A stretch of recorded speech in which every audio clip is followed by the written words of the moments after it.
The football talk show that holds back nothing on opinions. Straight shooting LJA. Hi, I'm John Sitton. Grassroots coach Manisha Taylor. Hello, I'm Rob Perez. G-Man. Samira Sawhney of Motivate Sports and Fitness. Christian Carambeu. Matt Hodgson, Director of the 4-Year Plan. We the people, for the people. Jazzy Fizzle. Your Monday night footballing fix. Make sure you join the revolution.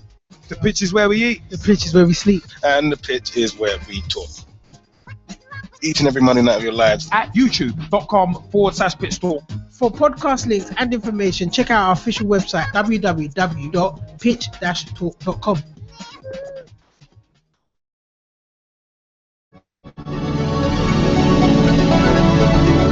Hello, I'm Rob Perez. Grassroots coach Manisha Taylor. Christian Carambeu. Matt Hodgson, Director of the 4-Year Plan. Dave McLaughlin. I'm Rob Lusher, Andy Copeland from the Glennet Southern Amateur League. Philip Wick, I'm CEO of 14. former Chairman of Ibis FC. Chairman of Alexandra Park FC. And you're listening to Pitch Talk, the only place to get your Monday night footballing fix. Because the pitch is where we eat. The pitch is where we sleep. And the pitch is where we talk. Make sure you join the revolution, the football revolution.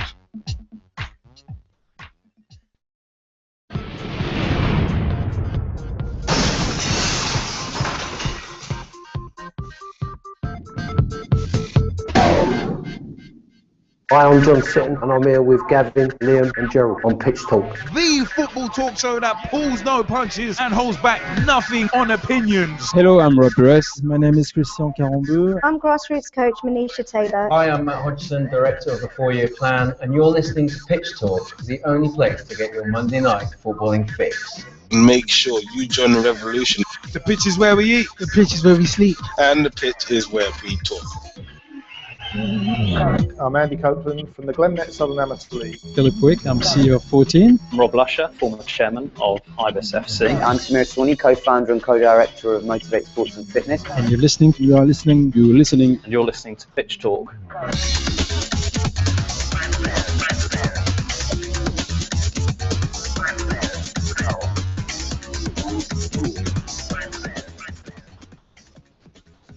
Excuse me. What's going on here then? Excuse me, ladies and gentlemen, boys and girls, children of all ages. Straight shooting LJ, the G-Man and Jazzy Fizzle proudly bring to you the football talk show that pulls no punches and holds back nothing on opinions. And of course I mean nothing. Because why? Because the pitch is where we eat. Why?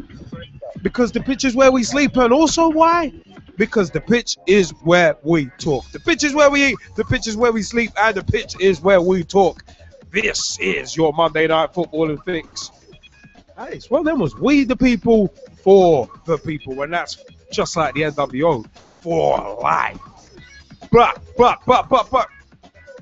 you can join this revolution too. We're inclusive, not exclusive, because www.pitch-talk.com is where you can join this footballing revolution. www.pitch-talk.com is our official website.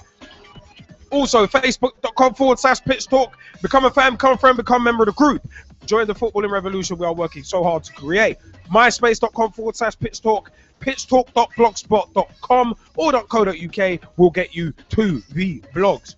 Blogs from yours truly, Straight Shooting LJ, the G-Man, Jazzy Fizzle, and many others, including Big T, a.k.a. Thomas Hewitt, Dave Mear, a.k.a. @Mearsey on Twitter, Ross Vernon, and many, many others. Many. Well, them was, man. It's got me coughing already. But remember, youtube.com/pitch talk as well for all of our videos, including the live studio video feeds of our shows. We always leave them up there, as well as the podcast on iTunes, Mixcloud, Podomatic, and Spreaker. Well, then was, remember, youtube.com/Pitch Talk is where you can find the Pitch Talk Meet series, the Pitch Talk on the Road series, Pitch Talk at Cup Finals as well, where we meet you, the people, where you are the foundation of the show. All good. But you know what? Also, twitter.com/pitchtalk or @pitchtalk on Twitter. Tweet us, follow us, see what we're up to. And 07535804466 is the mobile number. Call us, text us, let us know your views. And Pitch Talk 1 on Skype as well. We've got a few Skypers in the house. We're going to throw it to them in a second. Of course. We're also on Google Plus as Pitch Talk Live on Google Plus as well. No, yeah. Few shout-outs, actually, before we throw out to the Skypers. Few shout-outs. Big shout to the Section 357 show. Super Navajo, Big Shot Ron, Floyd, and Sunday as well. Big shouts to our American equivalent. So there was big shouts to Twin Gunner, big shouts to @TweetWhiteLine, aka Finn White Line Magazine, facebook.com/Finn White Line Magazine, and that is www.finnwhitelinemagazine.com. I think we're also in issue 0 of the Finn White Line Magazine. So Ian Kerr, big time shout out and thank you. Also a big shout out to Samir Sawney, director of Motivate Sports and Fitness, facebook.com/MotivateSF and @MotivateSF on Twitter, and www.motivate8sportsandfitness.com as well. Also, big shout out to Sophie, Rachel, and of course Pitch Talk's favorite rabbit, that being Scotty the Rabbit. Scotty, if you will. So there was big shout out to Girls on the Ball, @Girls on the Ball on Twitter, and www.girlsontheball.com and facebook.com/Girls on the Ball. If there's 2 women who know more about football, women's football, we'd like to meet them because it's a rarity. Well, remember, we got a couple of Pitch Talk Meets interviews in the pipeline as well, so we'll keep you posted in terms of progress there as well. But you know what? So there was big shout out to Storm FM that Mike Horniman runs. A big shout out to HFM Hemel as well, and all the guys and girls there, if you will, or the guys and girls, if you will, start to get the Dusty Rhodes impressions out there, baby. Start to get Dusty Rhodes. Speaking of, now every time I think of Rhodes, I not only think of Gold Dust, I not only think of the American Dream, Dusty Rhodes, but I also think of Cody Rhodes, who is Stardust, and the meme Stardust is watching you do something involving the self high five. I'll say that much. But I'll leave that one alone. Craig Django Gilbert, I like that display picture of yours on Facebook. It's hilarious, tremendous. Big shout out to the Post-Match Playmaker Facebook group as well. There's a lot of guys on there, a few talking smack, but it's all banter. It's all banter at the end of the day. But you know what? It is. Yes, it is. It's time to get a bit of season. By the way, also a big shout out to Miss Manisha Taylor, one of our Pitch Talk Meets guests. Also, a big shout out to Ibis Football Club. ibisfc.co.uk is their website, @ibis_football on Twitter. But also like to give a huge shout out, of course, has to be given as well to many others. Miss Umbrian Ali, big time shout outs. I was kind of slowed down in the shout outs. I don't know why. Lavinia, what's up? Sherelle Wedderburn, what's up? Andrew Williams, what's up? It's one of them, man. It's been a bit of a manic weekend, but also my little brother Jacob, what is up?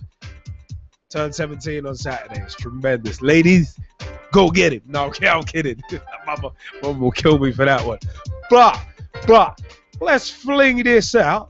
Let's fling this out to the Skypers. Tom Wood, how's your week and weekend been? The week was good. The weekend was even better. What did you get up to? Right, over the weekend on Saturday, I didn't really do that much. I only went and got measured up for my new football kit, and I've announced my new squad numbers as well. I'm going to be wearing the number 10 shirt from next season. But I'm not going to be captain this year though, as he wants to give it to somebody else. Okay. But on Sunday, I went to an event what Southend United was holding, and it was they like to release a shirt and all that. And I had a Legends match over there, Southend Legends v Phil Brown's 11, and Phil Brown was playing himself and got 2 goals himself as well. No, so there was Phil Brown's like, this is how you do it, yeah. And he did a cheeky little celebration as well, just to wind up the old manager, because the old manager was on the Legends team. Oh. So it's quite good, though. Oh my god! At least wait. Did anyone reenact Jimmy Bullard's mockage of him from when he was at Hull? No. That would have been classic.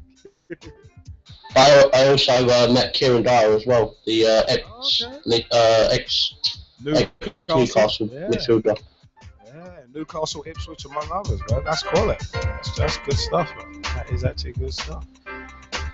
Also, we've got Kieran Riley in the house. Kieran, how goes it? It's going good, thank you very much. It's going good. How's your week and weekend, baby? Week's was fantastic. Weekend was good. I like the enthusiasm. It's good. It's good, baby. Tom's already mocking in the chat. I love it. What'd you get up to over the week and weekend, man? Nothing much. The week just chilled as you would do on your school summer holidays. Nah, I hear Weekend was good. Swear to God, I saw Steven Gerrard in Birmingham on Saturday. I don't know whether I did or not, but it did look like him. Yeah, in Birmingham, you. All places, Birmingham. It's like, I don't know. It may have been. You never know. It's one of them ones. It would have been a great doppelganger. It's one of them ones. So, we've also got Sam Greenham in the house. Sam, you got your mic on? How's it going, lads? Not too bad. How are you, man? Oh, hectic weekend, followed by work the next morning. Oh. Hectic weekend. One level was out on the lash and then at work the next day, yeah? Definitely. One arrest, one fire extinguisher stolen. Oh my god. It's mayhem. And 2.5 hours sleep. 2.5? Bloody hell. I thought I was tired on 4. I don't know if the last thing's appropriate to say live, so I'll just put it in the chat. Oh my god. One of them was, oh my word. It's gonna be crazy. Oh my word. Hey! You went out to see them big old biddies, man. Wow, that's quite a long time to spend in. Yeah, anyway. I'm gonna leave that one aside. It's not me. My mate spent 65 quid. Wow. He's making it rain. He's making it rain in the club, baby. Oh, it's terrible. Oh my god. But you know what? We've also got Russ Merlin in the house. Russ, how's your week and weekend been? Yeah, not bad, Liam. And before I mention about my week and weekend, like the other person I'm going to do, I'm going to ask you first and foremost, Liam, how was your week and weekend? And then we'll get back to myself. Mesmerized by the tickles. Hey, not me. I'm not mesmerized by the tickles. Oh god. Oh god, Big T's going to have a field day on this one. Put a tease up. But no, man, my week and weekend was pretty cool, man. It's just been busy. It's just been one of them ones, just busy. But no, man, it's one of them ones. Working hard, paying bills, and living the happy hedonistic lifestyle that I like to live, baby. Cause the American dream, or should I say the straight shooting dream, likes to get a little bit of fun in amongst the work, baby. It's one of them ones, getting seasoned. Yeah, but back to my week and weekend was good. I was at the Leeds United game at the weekend against Chesterfield, which was a 2-2 draw thanks to 2 Rudolph Austin penalties. Saw one of our new signings in action. Well, saw quite a few, but one of them started, the goalkeeper, Marco Silvestri. He was the one who started in goal for his other weekend. Eddie Wise went off injured. Looks like he's got a swelling on the foot, outside of his foot stroke ankle. Looks like it could be minor ligament damage, which means he'll be out for 2 to 3 weeks. Matt Smith should be okay for tomorrow. We'll take on Swindon. One with Boston, who both took knocks on the weekend. Rice picked up a thigh injury as well. So that's just some injury news. And Alex Martin's just come back from injury to be in the squad tomorrow as well. On Thursday, Liam, I didn't go to bed while 6 o'clock in the morning. Hey, I did that on Friday, but for completely different reasons. Reason why I didn't go to bed till that time, Liam, was I was watching the football matches involving some of the Premier League teams, and including Liverpool. I watched Toronto FC against Tottenham, Liverpool against Roma, Sporting Kansas City against Manchester City, followed by LA Galaxy against Manchester United. Good little footballing gauntlet there. Is that right? Running the footballing gauntlet. I went to bed at 6 as my dad got up for work at 6:30. Oh my god. And I stayed in bed till 22 in the afternoon. Lazy bugger. But you know what? It's all for the love of the game, so you gotta love it. But you know what? We've also got Mike Harneman in the house. Mike, how goes it, dude? Yeah, I'm good, Liam. Yeah, week and weekend was all pretty good as well. Basically, well, I could well be having a new job soon. Had a couple of interviews last week, and there's one which basically is looking really promising at the moment, to be honest.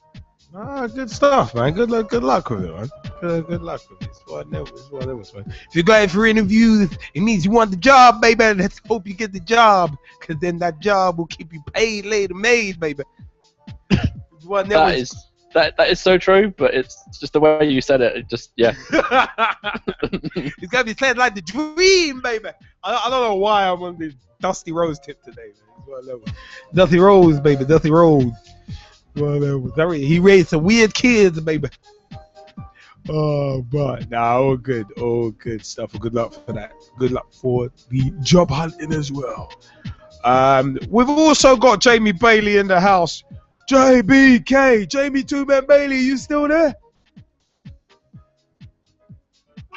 You're hilarious, you know that. The two men will never die. Have you got Janet Jackson on in the background? What have you done for me lately? I'm not in one of them places of a strip club. If that's what you're expecting to hear. No. Well, all I'm hearing is bounce, real now, bounce, real now, bounce. Yeah, well, I can't exactly turn it up, so. Oh baby, bounce. Expect you not to do in a few months from now. But how's your week and weekend been? Che Guevara. Okay. How's your week and weekend been? Che Guevara is not an answer to that question. Huh? Che Guevara is not an answer to the question, how was your week and weekend? That's terrible. Answer the question, damn it! It's been alright. It's not been too bad. Coaching most of the weekend, so yeah, it's been alright. Nah, good stuff, man. Good stuff. Is Jezzy Fizzle and the G-Man in there? Depends on what you mean by in there, because the G-Man's in Magaluf at the moment, so you never know. So you just led me into that. You led me, with that verbiage, you led me straight down that road, and I just took the bait. Oh my god. I just took the bait. But yeah, it's one of them was the G-Man's out in Magaluf, and Jezzy isn't able to join us today. But that's not too bad. Let's just hope that Che Guevara hasn't switched their mics off anytime soon. Hey, always just doing Che Guevara. That's terrible. It's not true, buddy. Yeah, the dream has changed into a nightmare. Like, wait. Who are you Dustin Rhodes or John Cena with that line? I'm talking about you being Che Guevara. Look at my eyes, I'm right here. You might be the American dream, but I'm America's nightmare. I'm talking about you, dude. Well, that was I was gonna say if you can guess where I got that line from, not just who, but where that line came from, you're good. Well, I should, but I'm not gonna. Oh, WR. I should, but I'm not good at it. Hey, Angle Cena was quality. It's one of them was. Mike, she's not yours anymore. No, I'm kidding. I'm kidding. No, I'm kidding. I can't do that to Mike, man. That's cruel, man. It's only Jezzy. It's only Jezzy who denies user rights and privileges, man. Well, the dictator is in the house, and I'm pretty sure his minions are going to be alongside him. Okay, Jezzy and G-Man. Do say minions, you know. Do say minions. G-Man and Jezzy will drop kick you in the face for that talk. I mean drop kick you, not me. You. I say, what you gonna do when? Well, that was because life sucks, and then you die. We'll have to see about that. I love that. I think Mike's getting a bit antsy in the chat now. If you feel froggy, then jump. Hey, Mike, if you feel froggy, then jump. Get some of your boys around, because going 2-on-1 or 3-on-1 with the straight shooting one will make you famous if you smell what the straight shooting one is cooking. But anyway, I won't be on for too long, so I just thought I'd let you see how everything's going anyway. no, all good, man, all good. Hang around in the background if you want. You're always more than welcome. You're always more than welcome. But you know what? It is time for us to start moving and grooving, because we got a lot of show tonight. So, with that in mind, with us having a lot of show tonight, it's time to show a lot, because it's time for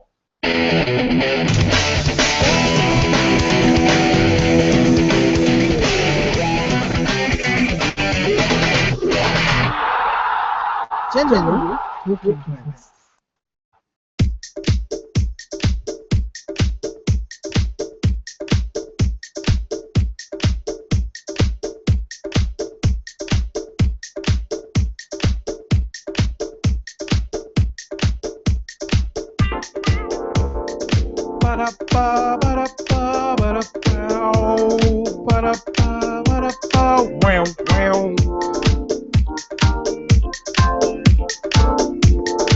I've got a bit of a cold, which is why my singing doesn't sound as good as usual. Well, let's go.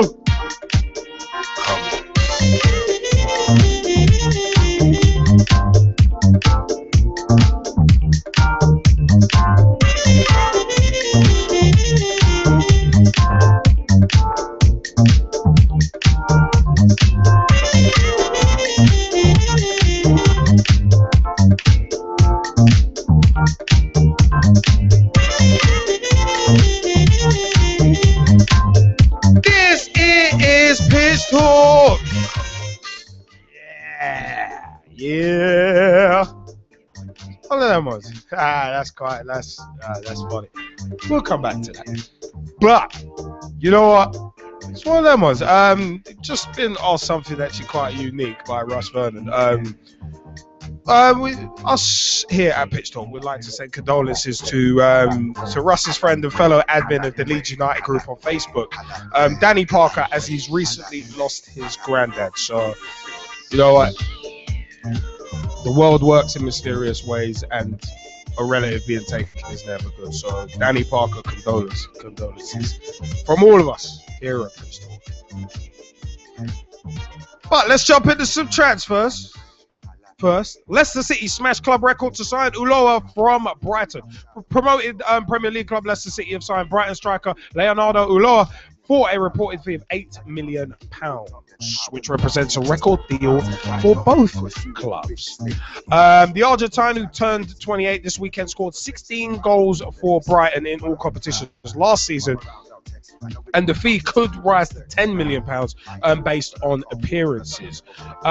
He actually only joined Brighton on a 4.5-year deal from Spanish side Almeria for £2 million in January 2013. So it's one of them ones. He's taken the opportunity to get into the Premier League straight away. Not a bad sign, I've got to say. Tottenham signed Ben Davis and Michel Vaughan, whilst Gylfi Sigurdsson joined Swansea. yet again. Tottenham announced the signings of Swansea duo Ben Davies and Michel Vaughan, with Gylfi Sigurdsson moving in the opposite direction on the 24th of July 2014. Left back Ben Davies, who's 21, has signed a 5-year deal with Spurs, while Holland international Michel Vaughan joined on a 4-year contract to compete with France's #1 Hugo Lloris. Sigurdsson, who's 24, returns to the club where he spent a year on loan before joining Tottenham in 2012, signing a 4-year contract at the Liberty Stadium. He kind of took the long way of getting a permanent contract at Swansea. But anyway, Arsenal today, Monday 28th of July 2014, signed Callum Chambers from Southampton in a deal that could rise to £16 million. The 19-year-old right back becomes the club's 4th summer signing. One of them was initially he'll provide cover for Matthew Debussy, as it happens. A smart move. But while Chambers would expect to feature for Arsenal in domestic cup competitions, he has been told he will play at least 20 senior matches this season, and with Arsenal also set to compete in the Champions League. He's only got 23 first team appearances, all but one accrued last season. At St Mary's when he started 18 Premier League games. Speaking of St Mary's and Southampton, Liverpool have signed Dejan Lovren from Southampton on the 27th. This one that was Liverpool have completed the signing of the Croatian centre-back Dejan Lovren for a £20 million long-term deal. The fee was agreed between the two clubs on Friday, and Lovren signed a contract after completing a medical in Liverpool. Now, Lovren actually wanted that move and he was trying to force it. Now he's got it. But, it's one of them was coming back a touch. On the 19th of July 2014, Liverpool agreed an £8.5 million fee with QPR for French striker Loic Remy. But this is very much turned into somewhat of a circus, because Liverpool have apparently pulled the plug on the Remy deal because apparently he failed a medical. There's conflicting stories as to what the truth is, with Harry Redknapp coming out and saying it's not because of a medical. But it's one of them ones. I tend to believe an official website rather than a man who claimed illiteracy just to dodge taxes, and was implicated in the Bung scandal back in 2006. Let's remember that about Harry Redknapp. But anyway, but the reason for the deal collapsing remains unclear, with sources close to the club saying it's because Remy failed his medical, but sources close to the player and the deal insisting it's because Fabio Borini is refusing to leave Liverpool and join Sunderland. Now, Remy would have been Rodgers' 5th summer recruit following the signings of Emre Can, Lazar Markovic, Adam Lallana, and Ricky Lambert. But it's one of them was apparently, and this is all apparently, the Remy transfer was dependent on Borini moving to Sunderland. Sunderland made a £14 million bid to sign him. The clubs had agreed to it, but Borini actually wants to stay and fight for his place. Can't blame him. Champions League football is there. Everyone wants to play that. But it's one of them ones where sources close to the player are actually being there's a couple of weird things about it, because some media outlets, including a report, one of the Sky Sports News reporters from Chicago was saying that Remy arrived in Boston on Tuesday and had a medical which lasted 2 days. Kept asking Liverpool when there would be an announcement of why it was taking so long. Apparently it was fine-tuning the details. Then it came out that Remy had failed his medical. Now, it's one of them ones where it's actually quite a weird one, because apparently according to Liverpool, it's a case of there were problems with the medical. Liverpool asked for a second opinion, which you're very much within your rights to do. And we've seen this kind of thing before anyway, with, I think it was Demba Ba, when he was going to move to Stoke and failed the medical. So this is not unknown territory. But apparently the move is 100% off. They asked for Liverpool asked for a second opinion and decided not to proceed with the Remy transfer.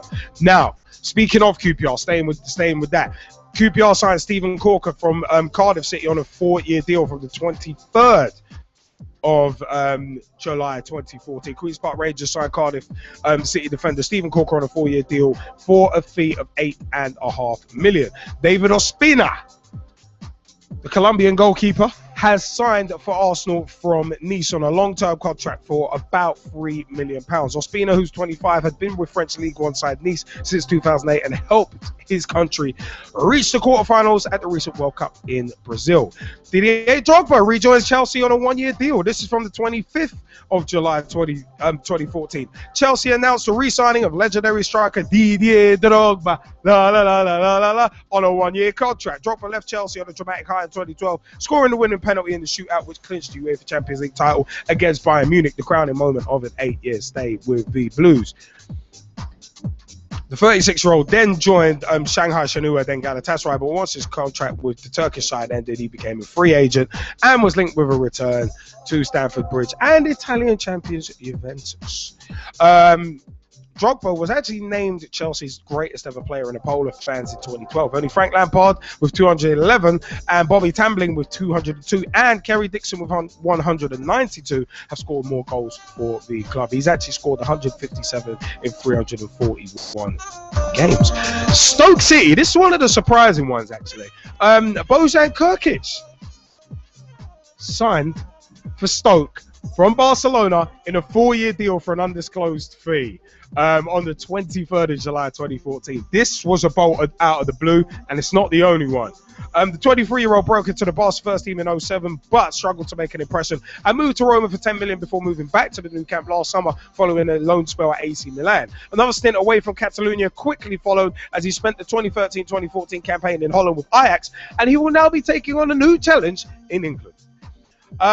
Frank Lampard, speaking of new challenges, Frank Lampard could join Melbourne City on loan after New York City move. This from the 25th of July 2014. Frank Lampard could spend a loan spell with Melbourne City as he must wait until February to make his debut for New York City FC. As we all know, with New York City FC, they've got that partnership, that franchise thing going with Manchester City, but they're not going to start playing until next season because they've got no players. David Villa was their first player. They've now got, I think, 2 players.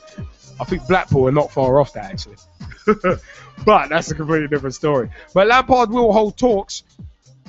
With his new club about how to maintain his fitness levels. And Sporting director Claudio Reyna, yes, former USA international, refused to rule out a temporary move to Melbourne City, who, like New York, have a tie-up with Manchester City. There's that possibility, but we haven't really spoken about it, said Claudio Reyna. Now, speaking of surprises, Dunga. My word. Dunga, named as Brazil coach for the second time. This was from the 22nd of July 2014. Brazil have named former player Dunga as their new coach for the second time. Dunga was captain of Brazil's 1994 World Cup winning team and coached the national team from 2006 to 2010. I'm immensely happy to be back. I'm back, baby. Said the 50-year-old who was favourite to land the job. Dunga replaces Luis Felipe Scolari, who resigned after Brazil suffered the joint heaviest defeat in their history, losing 7-1 to Germany in the semi-final of the 2014 World Cup. Dunga was in charge of the 2010 World Cup in South Africa, where Brazil were knocked out in the quarterfinals. Andre Lopes, Dunga's number 2 at Internacional last year, will be Brazil's assistant manager, with 1994 World Cup winners Tafarel and Mauro Silva also part of a 13-strong new-look backroom team. Now, Argentina coach Alejandro Sabella, who's 59 years old, will decide his future this coming week. After his side lost 1-0 to Germany in the World Cup final. Members of the squad have said they want Sabella to remain in charge for the 2015 Copa America in Chile. It's down to whether I feel strong enough to give 100%, said Sabella. Now that we're caught up with some of the big transfer news of the week, I'm going to come to this. Because you know what, yeah? I'm going to take this in reverse order. The Dunga one, he wasn't really as a manager, a lot of Brazilian fans apparently didn't really like him because he didn't play the Brazilian way. So it's weird that they're taking back, because Brazil were trying to make steps forward, but you're bringing back a man who wasn't really liked anyway. So I don't get that. I actually really don't get it. I think that's a step backwards. I think that's one of them was you're taking one step forward and 4 steps back. But Felipe Scolari is kind of the precedent for this, for hiring a manager twice. Because they had him in 2002, then he went to Chelsea, went to Portugal, then came back. So it's one of them.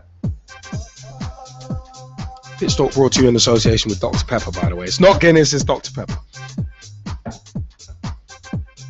And there's the proof that it is Dr. Pepper. Anyway, just to leave that aside. But anyway, so one of them was the Dunga thing is an odd one. But Frank Lampard joining Melbourne City, that would be a smart move, because it'll keep him sharp as you can in the Australian A-League. But at the end of the day, it's one of them was you've had guys like Del Piero going there. You've had guys like Emil Heskey going there and doing very well. There's a joke in there somewhere. But also, Bojan Krkić was a surprise. When I saw he'd moved to Stoke, it was like, oh my God, that picture's not photoshopped. It was like, where did that come from? And Mike Hahnemann, yes, I did use Del Piero and Heskey in the same sentence, but there was a reason for it. But Drogba rejoining Chelsea on a 1-year deal was not a surprise. But all I could say is, if Drogba by January ends up becoming the main striker at Chelsea, it'd be one of them ones where it'd be a step backwards. Like Brazil and Dunga, it would be a weird step backwards. And it would be, what a vote of confidence it would be if Drogba ended up as the main striker at the start of the season, let alone in January. But this is one thing I don't get about Chelsea. I mean, I would have brought him back. Player coach, no problem with that. I mean, it would be brilliant if Lukaku got the playing time that I feel he warrants. If Lukaku was to get that sort of playing time, who better than Canyon? No, I'm kidding. Kidding with that OWR. But the fact of the matter is, Demba Ba, obviously, he got released last week, as we mentioned. But it would be a case of, with the Drogba thing, bring him back as a player coach, because if Lukaku was to study under the learning tree of Didier Drogba, that would be brilliant for Chelsea. That's all you can say about that one. But also, it looks like Torres is on his way out. £50 million J-Bone, no wonder. But it's one of them was Ospina to Arsenal. That's a nice little cheap deal, £3 million, and a bit of competition for Wojciech Szczesny after Lucas Fabianski left last week. So that's a smart move from Arsenal. That's a very smart one. Corker going to QPR, smart move by Corker. Stay in the Premier League. It's a smart move. I like that.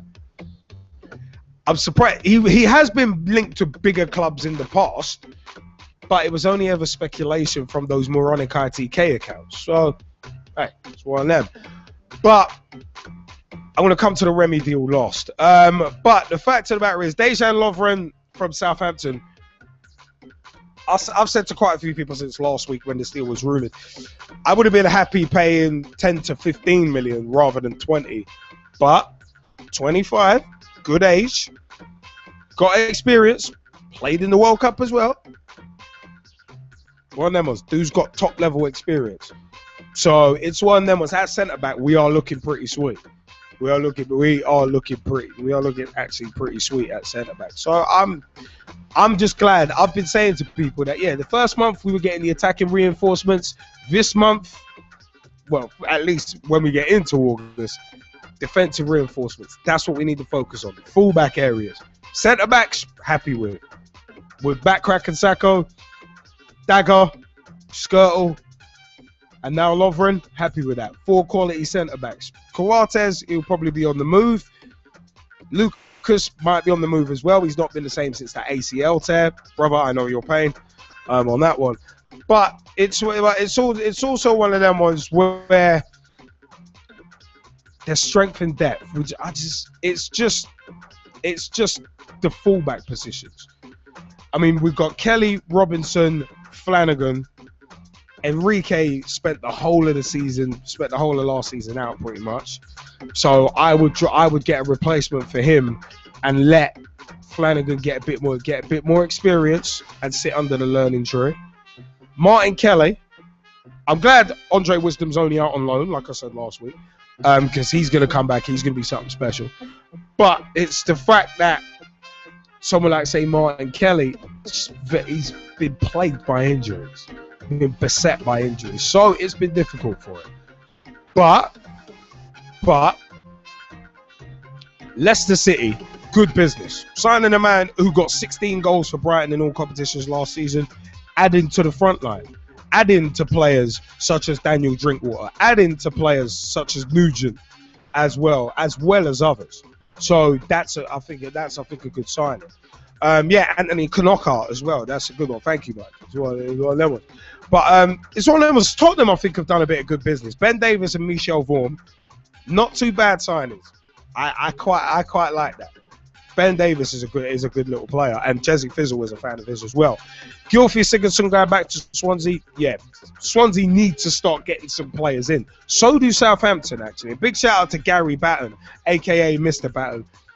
It's one of them ones where I want to bring up a point about Southampton a bit later anyway, because we've got a special feature, Future of the Game, coming up. So it's one of them ones coming up for that.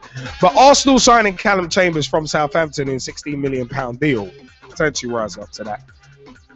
Not bad, but again, it's this thing with English players being a bit overpriced.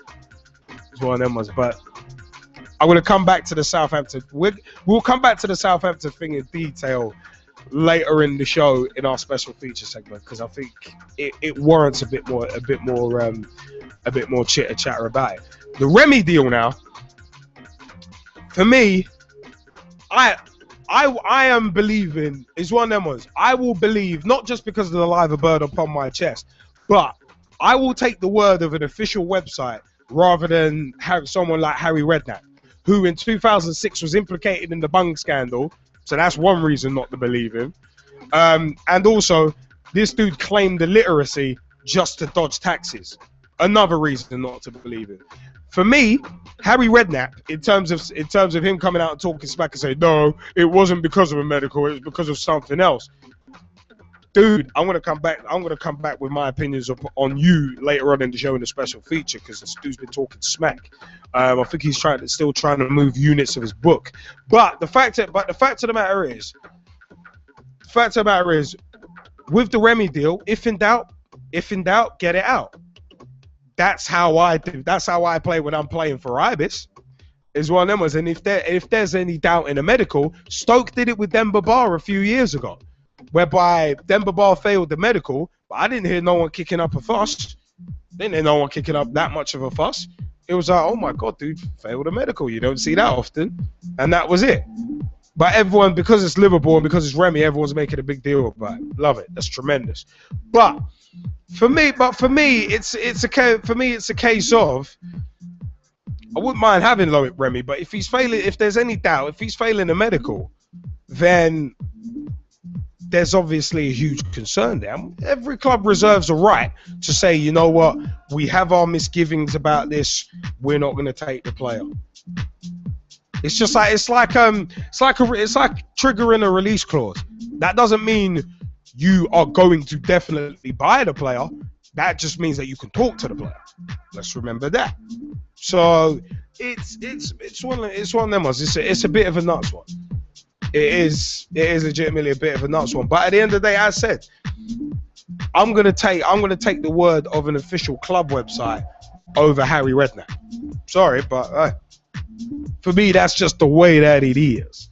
But you know, I'm gonna throw this out to the Skypers actually. Mike Harneman, you've been quite opinionated in the Skype chat. What do you reckon of all these transfers, including Dunga, among others, and the Drogba thing as well. What do you reckon of all these transfers? And of course the Arsenal ones as well. Yeah, main ones are going to be the Arsenal ones. But Lingard, I think, is a very strange move. I think he had his time there before. I can't remember if they actually sacked him, or I can't remember how he left. I think he was sacked. I think he was sacked. I mean, he wasn't really liked by. Apparently, he wasn't really liked by a lot of the Brazilian public anyway. But I think it's a strange move to go back to. Yeah, we've done it 3 times with Graham Wesley down here. That's just an example I'm going to take. But like, even some of our fans down here are still a bit like suspicious about that sort of fact, bringing the manager back for a second and third time, and it's going to be like that for Brazil as well. And the way they were playing at the World Cup, if it's the same style that Dunga's going to play, not going to make any difference. It's not a manager that needs changing, it's the style that needs changing. They need to go back to how they were 10 years ago or so. No, you're spot on that one. For me, it's a case of it's just spot on about that. I mean, it's similar to England as well. Blaming a manager is missing. Blaming a manager is like a broken needle. You're missing the point. So it's one of them ones. And if you get that OWR, you're good. But what did you think about the other deals as well, like Ospina to Arsenal, which I think is a bargain? Yeah, I think Ospina's a great signing. I think he played really well at the World Cup. Apart from like Neuer, he was probably second or third, that third goalie up there on, well, that was on sort of performances that were kind of consistent, really. So I think it's a great signing. I think Szczesny's going to be under a lot of pressure this season now. He's going to know he's going to have to stay on top of his game, which is a good thing, because obviously he's got good competition like he had from Fabianski, but Fabianski was always really going to only be sort of like an FA Cup goalie. Yeah. But Ospina has gone to the World Cup, he's performed, Wenger's seen that, Wenger signed him, and I'm really pleased with that signing. I think that was just a great move, to be honest. And as for the Chambers move, I think it's a good move. I think it's going to be a shame to see Jenkinson go out on loan, because I think he's a really, really good player, Jenkinson is. And obviously Debussy's there. Chambers might be able to slot in at centre-back if Vermaelen moved on to Man United or something like that, but it's going to be used more likely at right-back, which will see Jenkinson move out on loan. And I think it's a good move, because obviously it's another English player. And it's happened with Jenkinson before. When he was getting a good run in the team, he's got called up to the England team, and well, he didn't really get a run in the England team, but he was in the squad. So if Wenger can do that, can get him performing, then it'd be a good move. But the money going up to 16 million, some of the other players that he could have got with that money, who's well, sort of more experienced already, is what worries me, to be honest. Well, so you would have rather someone a bit more seasoned than Chambers? Oh, definitely, yeah. Who in particular would you have preferred then? I'm quite interested to know that. I'm not really sure. There's a few names going around, but like even defensive mids or anything like that, like this could be part of. If we get Chambers and don't get a Khedira or something like that now, it's the kind of thing that might worry me. I hear that. Oh, that's an interesting one. That is an interesting one. I mean, but the thing is, why would it worry you so much though? Because at the end of the day, you've got a lot of midfielders already. Surely it's time to tighten up the back line. You've got another striker in Alexis Sanchez, so surely it's time to reinforce the back line rather than thinking of another midfielder cluttering up there. Wouldn't it be better going for another centre back, for instance? Just playing devil's advocate. Oh yeah, we definitely could, but there's not many out there that would be willing to be sold. Liverpool got a few there that might be on their way out, but I don't think any of them would want to move to Arsenal. Yeah. But I'm not sure. I just think even Khedira could actually play centre back anyway. So he could be sort of defensive midfielder, or he could move to centre back. But him being a centre back would be like Mascherano at centre back, a waste. a real waste. And it'd almost be kind of unless there were a raft of injuries, like what tends to happen to Arsenal in that kind of January to March period, then you wouldn't necessarily want to play him there if you got him there, would you? Not as his sort of like regular position, but we've got Koscielny, we've got Mertesacker anyway, and it's a bit like Sanya. Sanya was a right back, but he would be drifted in to sort of centre back if there was injuries. No, I hear that. I hear that. I mean, it's one of them ones. I mean, Russ Vernon, you wanted to jump in on some of the transfers that we've mentioned. What's your thoughts on the transfers that we've just mentioned? Yeah, mine is basically going to be around Leonardo Ulloa from moving from Brighton to Leicester. Yeah, sure. Got he got confirmed by one of the Brighton's local papers last Monday during the show, while the show was actually ongoing, and I thought it was a good move for Leicester because he knows where the net is, and he's been at it in pre-season, started his first game for the club over the weekend. Reading reports from Leicester fans who watched the game and who was out there in Thailand when yesterday, Leicester won 1-0, by the way, Guy Taylor-Fletcher. He said the Joe looked good up front, and one of the local reporters says the Joe said to him that when he heard Leicester was interested, he couldn't turn down the chance to come into the Premier League. He said there was clubs like Watford in for him as well. This was Joe said Watford was in for him as well, along with a couple of other Championship clubs which he didn't name, but he said it was a good move. He says he's happy to play in the Premier League, and that's the league he wants to be playing in, and he says Leicester are a good club and he feels Leicester can step over there this season. And now I'm going to move on to the Arsenal one with Ospina joining. And like me and Mike saying, I think he's a good signing for Ospina. He did well in the World Cup, like Mike just said, and I think he can challenge Szczesny. And I think if he performs well because he's gone out to Austria with the squad, I think if he performs well on pre-season in Austria with Arsenal, I think he could end up come the 16th of August, could be the #1 goalkeeper for Arsenal this season. On with the Chambers one, and for me, he's a bit of an odd move because he's only a young gun coming through. I thought he might have stayed at the St Mary's a bit longer to try and build a more firm experience, because I think we're going to Arsenal can't game much first team football, especially now that Xander Bucci will be playing with the first choice right back this season. Yes, he never can play centre back, but we've got like Mertesacker, Koscielny who can play there as well. If Molland does go, they've still got players who can play there, like Miguel, who played against New York Red Bulls at the weekend. So they've got players who can play in that position if Molland does actually go. But for me, I think he should have stayed at Southampton. As for Lovren, I think that's a brilliant move for Liverpool. He's done well at Southampton, and it's going to be a brilliant signing for Liverpool. He's on Lovren, is waiting for a visa before going out to the US to join up with the Liverpool squad. That was confirmed last night, Liam. Just prior to before your game against Olympiacos. So that was some good tomorrows about that. And for me, I think for Remy falling through, I thought it would have been a good signing for Liverpool, but I think it'll be a good sign, good move for the club. Would have been a good move if he did come off, but obviously Greeny wants to fight for his place. So I think that's one of the reasons why the Remy deal fell through. Well, that's my opinion on that one. Yeah, I was gonna say as well. And then there's a lot of rumor and conjecture. Some of these ITK accounts, or for me, the moronic ITK accounts, who really don't know anything. They're just speculating. And crap disturbing. But obviously, they're the ones going out and spreading. Oh, it's because of Marini deal. It's like,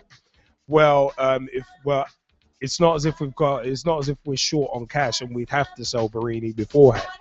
So it's one of them ones. I'll put that out.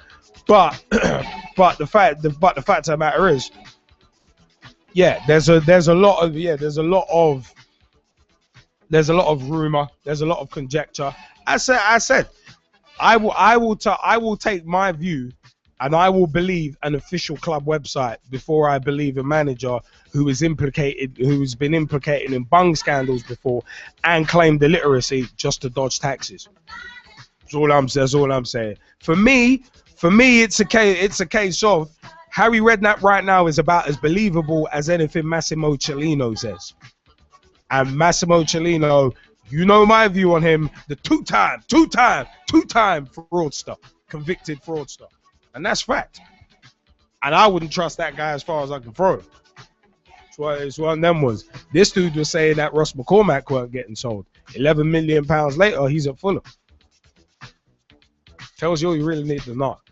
But, I mean, do any of the other Skypers want to jump in on the transfers that we've mentioned thus far? Let us know in that chat. And by the way, a big hello to the realist Jay, who hasn't been on PT for a long time. Since, oh my God, I think the last time might have been after that 8-0 against Old Minorians. Bad memories for me in goal that day. But yeah, anyway, so I'm leaving that one aside. But Mike Kahneman, what was your evening? Sorry, hi. God, Jay, how's it going, man? How goes it? It's been a while, everyone. Yeah, just thought I'd jump back in. I was actually on Twitter and I was scrolling the timeline and I saw that you lot were live and I thought, wow, I've got a quick second. So yeah, I just hopped in. Sorry, I've been a bit ghost as well, man. I've just been busy with life and all that malarkey. So you know how it goes. Nah, all good, man. All good, man. Hopefully, everything's good on your side. Yeah, excellent. Can't complain. I'm back playing ball now after my ligament injuries and that. So yeah, back at work and that. So I can't complain, man. All good. You still playing for Old Minorians? I am. Yeah, I am. Nice. I am indeed. Nicely done. By the way, you still mocking Brendan Rodgers, yeah?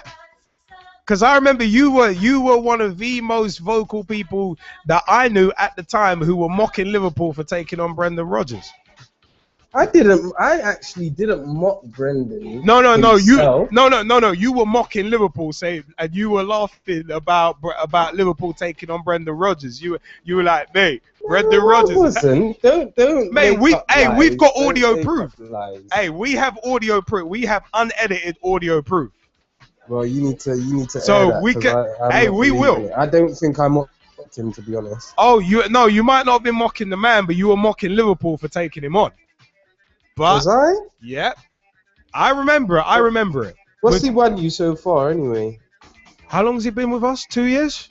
2 years? Yeah. We overachieved last season. Did you? Yeah, of course we overachieved last season.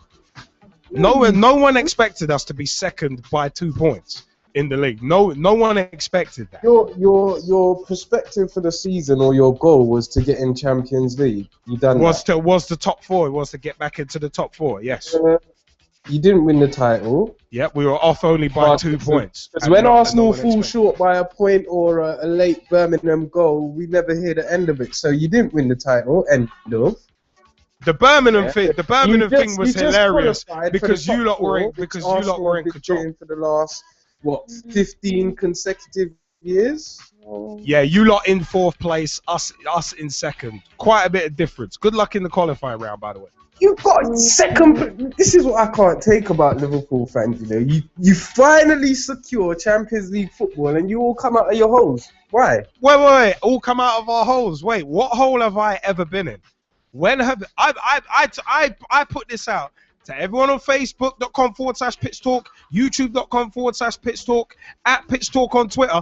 When has the straight shooting one ever been quiet? When has the straight shooting one ever not been wearing his Liverpool shirt proudly on the show? I'll give it to you. And a couple of my boys as well, because they don't hide. But the majority of your fan base, yeah, they're going wild. They're acting up like Champions League football.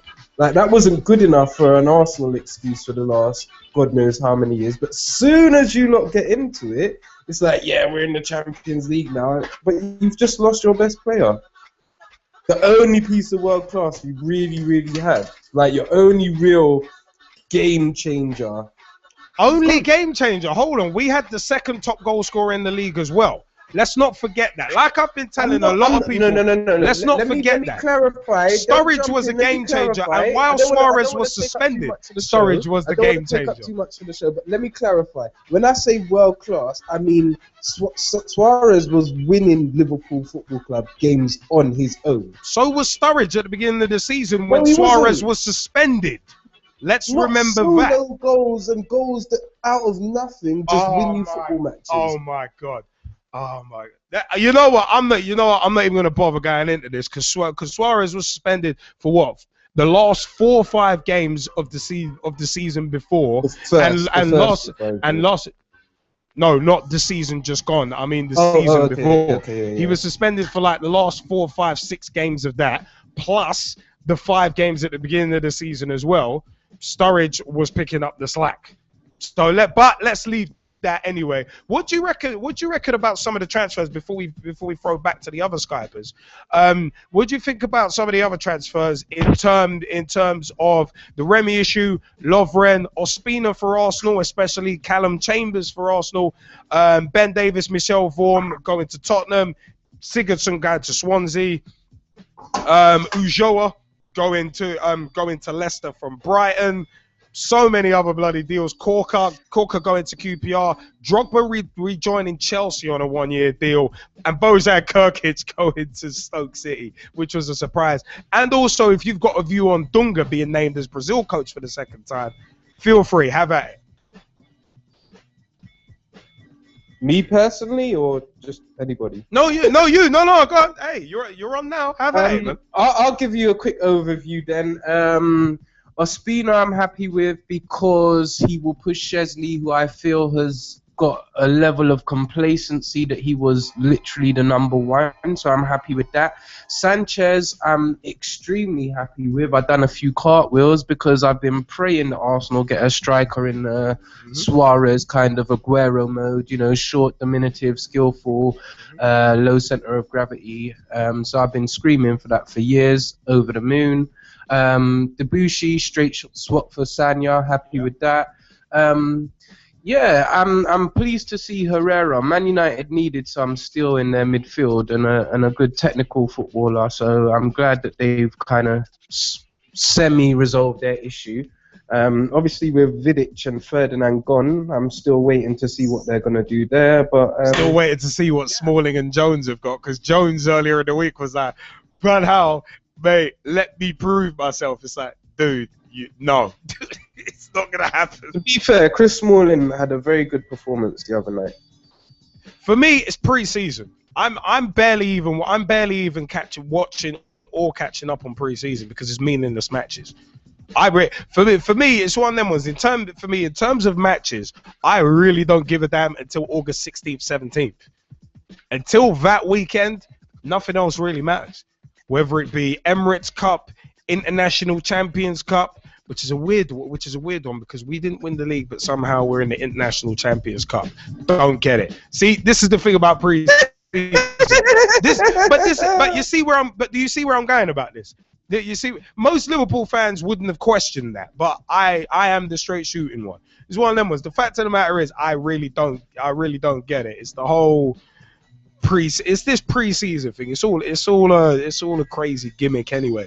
Let's make a trophy so teams feel good about themselves. It's like okay, let's make a bit of money. Oh wait, no, that's not the real cause. They want to make money. But anyway, it's one of them ones. But yeah, sorry Jay, you were saying? He's got dramatic pause. Oh, sorry, I didn't know you was back on me. Yeah, did you want to chat about some of the did you want to jump in about some of the other transfers such as Bojan, Lampard, Dunga, Bojan? I don't know where to go with that one. But to be fair, last season I did see a change in Stoke. They looked like they were actually getting the ball on the deck and starting to play some football. I noticed with like the likes of Arnautovic They were doing things. So maybe there's a change in pattern for Stoke, not just this route one, hoof it down the pitch and try and get on with it like that. Rory Delap obviously left a good couple of seasons ago, so their long throw-ins, I think from there they were signalling change. Well, I think I would point as a kind of watershed moment was when they got into the Europa League. They were still playing the physical style, but they were trying to get it on the deck a bit more, because them long throws, that kind of physical style can only go so far. And in Europe, you'll get found out. If you're one-dimensional, you will get found out. And you will get found out pretty quickly. So I think that would have been the watershed moment. But Bojan going from all that potential, it's the quote that I always drop, and it's actually a quote from Jim Ross in regards to former WWE wrestler Andrew Martin, aka Test. It's one of them ones. You can't make a living off potential. Dude's got unlimited potential, but you can't make a living off potential. You got to get it done. And that, for me, is one of them ones with Bojan. Yeah, he's still young. He's still young. He's still 23. But considering what he was touted that he was going to be, it boggles the mind. Him going to Stoke is just, it was like, oh, all right. Oh, out of good. But also, Mike Harneman, did you want to jump back in with some opinions on the rest of the transfers as well? Yeah, I'm going to be really quick. It's only really on Bojan and a little bit about Drogba. The Bojan one, I think, is a really good signing for Stoke. I think he did have a lot of potential, and he's now got a manager that I think can get the best out of him. I think he's going to really work closely with him. He's going to get him going and get him performing to the best that he can. I really think Bojan could be quite a good player for Stoke this season. And that's just my opinion about that. On Drogba, I think it's a strange move for him to go back to Chelsea. I think he's been released. He wanted to go back there. But just looking at how many strikers they've got obviously Torres, Costa, Lukaku still around as well. I can't see Drogba being first choice at his age and that as well. No, I hear that.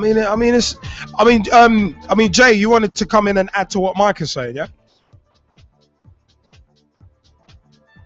Yeah, sorry, just a quick one on what Mike's saying. I totally agree. And with Drogba, what I was saying on Twitter earlier on in the week is that his final kick for Chelsea was to win them the Champions League. Like, you can't, in my opinion, get any better than that. You can't reach heights higher than that. So the only thing that he can do now is soil his, in Chelsea's opinion, legendary status, and that's all I really have to say. So in a way, I kind of do agree with you. So it's almost. Would you say Didier Drogba is kind of like Ric Flair? He's getting on the bus. Basically, you can see a new revolution. He was part of the old guard, and he's like, yeah, I want to taste this new stuff. But basically, in my opinion, I think Rolf Harris said a similar thing too. No, I'm kidding. He won them the Champions League with his final kick. Like you just gotta leave it, bro. Leave it. Yeah. Sometimes you just gotta his header was the equalizer, and then he scored the winning penalty, and it's like, oh my god. But for me, I actually do kind of agree with what you're saying, and I said Didier Drogba is kind of like the Ric Flair of Chelsea with this move, because you look at someone like, say, Ric Flair, where in terms of an OWR, it's kind of like Ric Flair, one of the greatest champions of all time in professional wrestling, but that dude should have stayed retired after 2000. He really should have. Him coming back was just tarnishing his legacy. Apparently, dude was still wrestling in 2009 or something like that. And it's like, dude, mate, no. This is not 1989 anymore. This is not the first Clash of the Champions. No, this is not the NWA. You're not in the ring with Harley Race. You're not in the ring against Hulk Hogan in '94 at Bash at the Beach. No, this is not you anymore. Like, you know, when it's just sad to see an older player tarnishing their own legacy by going back to a place long past their sell-by date. And you can see Drogba at Galatasaray was not as anywhere near as effective as he was at Chelsea. The dude's 36. He's not going to be anywhere near as effective. But for young players such as Romelu Lukaku, it's a great chance to study under the learning tree. So I think Chelsea are gonna benefit. Certain people at Chelsea are going to benefit more than Drogba will benefit. But this is a big if. It's a big if in terms of Lukaku staying though. That's where this kind of comes in, which is why I was saying earlier on in the show, what kind of vote of confidence would it be if Drogba was picked as the main striker early in the season or even in January over Costa and Lukaku? What kind of vote of confidence would that be for them two? And also, I mean, vote of confidence for Torres, well, the vote of no confidence has been out there for about 4 years now. So it's one of them ones, the £50 million J-Bro. It's been a done deal for a while. But it's just kind of an odd one. I'm personally not surprised he went back, but the fact that Mourinho was saying there's no sentimentality in there, BS. That I think that's a load of crap. There is a bit of sentimentality in there because Drogba was Mourinho's first real big quality buy, whereby he looked like a baby giraffe in the first season, but then after that the dude was unplayable. From the drip Jericho to the absolute monstrous frame. And the diving as well. Let's not forget that. But it was an interesting one. It was an interesting one because the Section 357 show guys on Twitter, the guys actually the guys are actually quite funny because I think it was Big Shot Ron said drawback returns to Stamford Bridge. Drogba has come back to EPL. And to which we replied, Drogba is a drug called Slickback. Like Cat Williams in the Boondocks has a pimp named Slickback. But it's one of them was, but Floyd, aka Floyd Finks, he was talking about, oh yeah, the People's Champ is now back in the building. And it's kind of like, wait, hold on a second. It's like, wait, People's Champion. It's like, wait, when did Drogba become the People's Champion? You know what that was? It's like, wait, when did he become the People's Champion? You're the People's Champions, I remember. Diamond Dallas Page, The Rock. Nah, definitely not Drogba. A drug named Slickback. That's all I can say. That's all I can say. A drug called Slickback. But I don't know. It's one of them where it's an interesting one. It's going to be an interesting move to see how that pans out. And if Drogba flops, it is going to be looked upon like he's chipping away at his own legacy. So it's one of them. It's one of them. But you know what, yeah? It is one of them where it's time to give a few shout outs because InSitu.co, our official facilities provider, InSitu.co, create, engage, inspire. They are our official facilities provider at InSitu Digital on Twitter. Also, www.LJA Productions, the new .co.uk at LJA Productions on Twitter. The new blood in digital video, the official video production partner and provider of your Monday Night Footballing Fix Pitch Talk. Also, simple yet effective web solutions to get your company off the ground. That's apparentlyrich.com. At Apparently Rich on Twitter, our official web production provider and partner. Also, if you need a party or rave filmed, official_SXE at official_SXE on Twitter. Simply Exclusive Entertainment. Hit them up. It is one of them ones. But you know what? It is time Well, I'm just shocking out to the tune, man. I love it. I love it. It is one of them ones. It is one of them ones.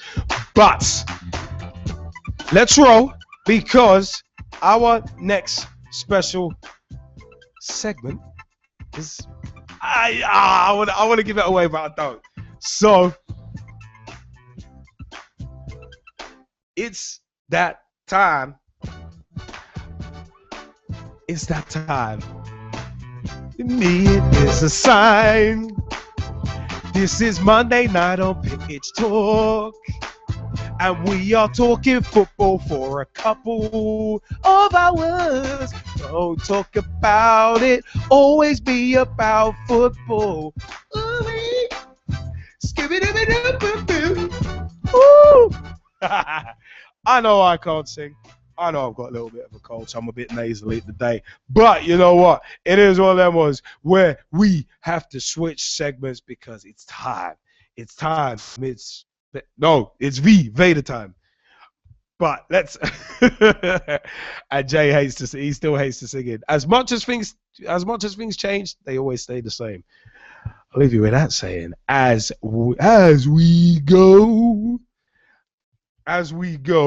into quite a bit of these dramatic pauses. I love these dramatic pauses.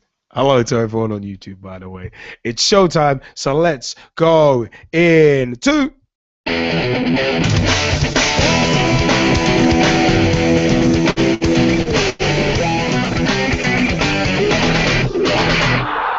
Pitch Talk's special feature.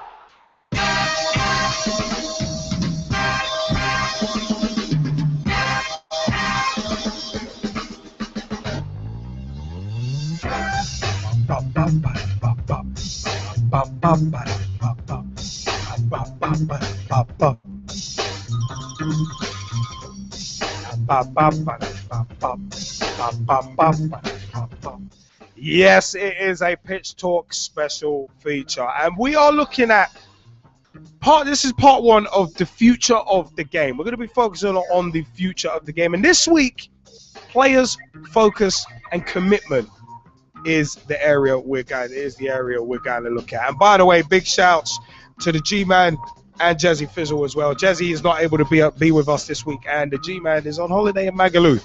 Well-deserved holiday there, brother. Let me see you, brother. But Harry Redknapp. I spoke on him earlier. I'm going to come back to him in spades. Harry Redknapp claims players didn't want to play for the Three Lions whilst he was manager of Spurs. This is originally from Sunday 22nd of June 2014.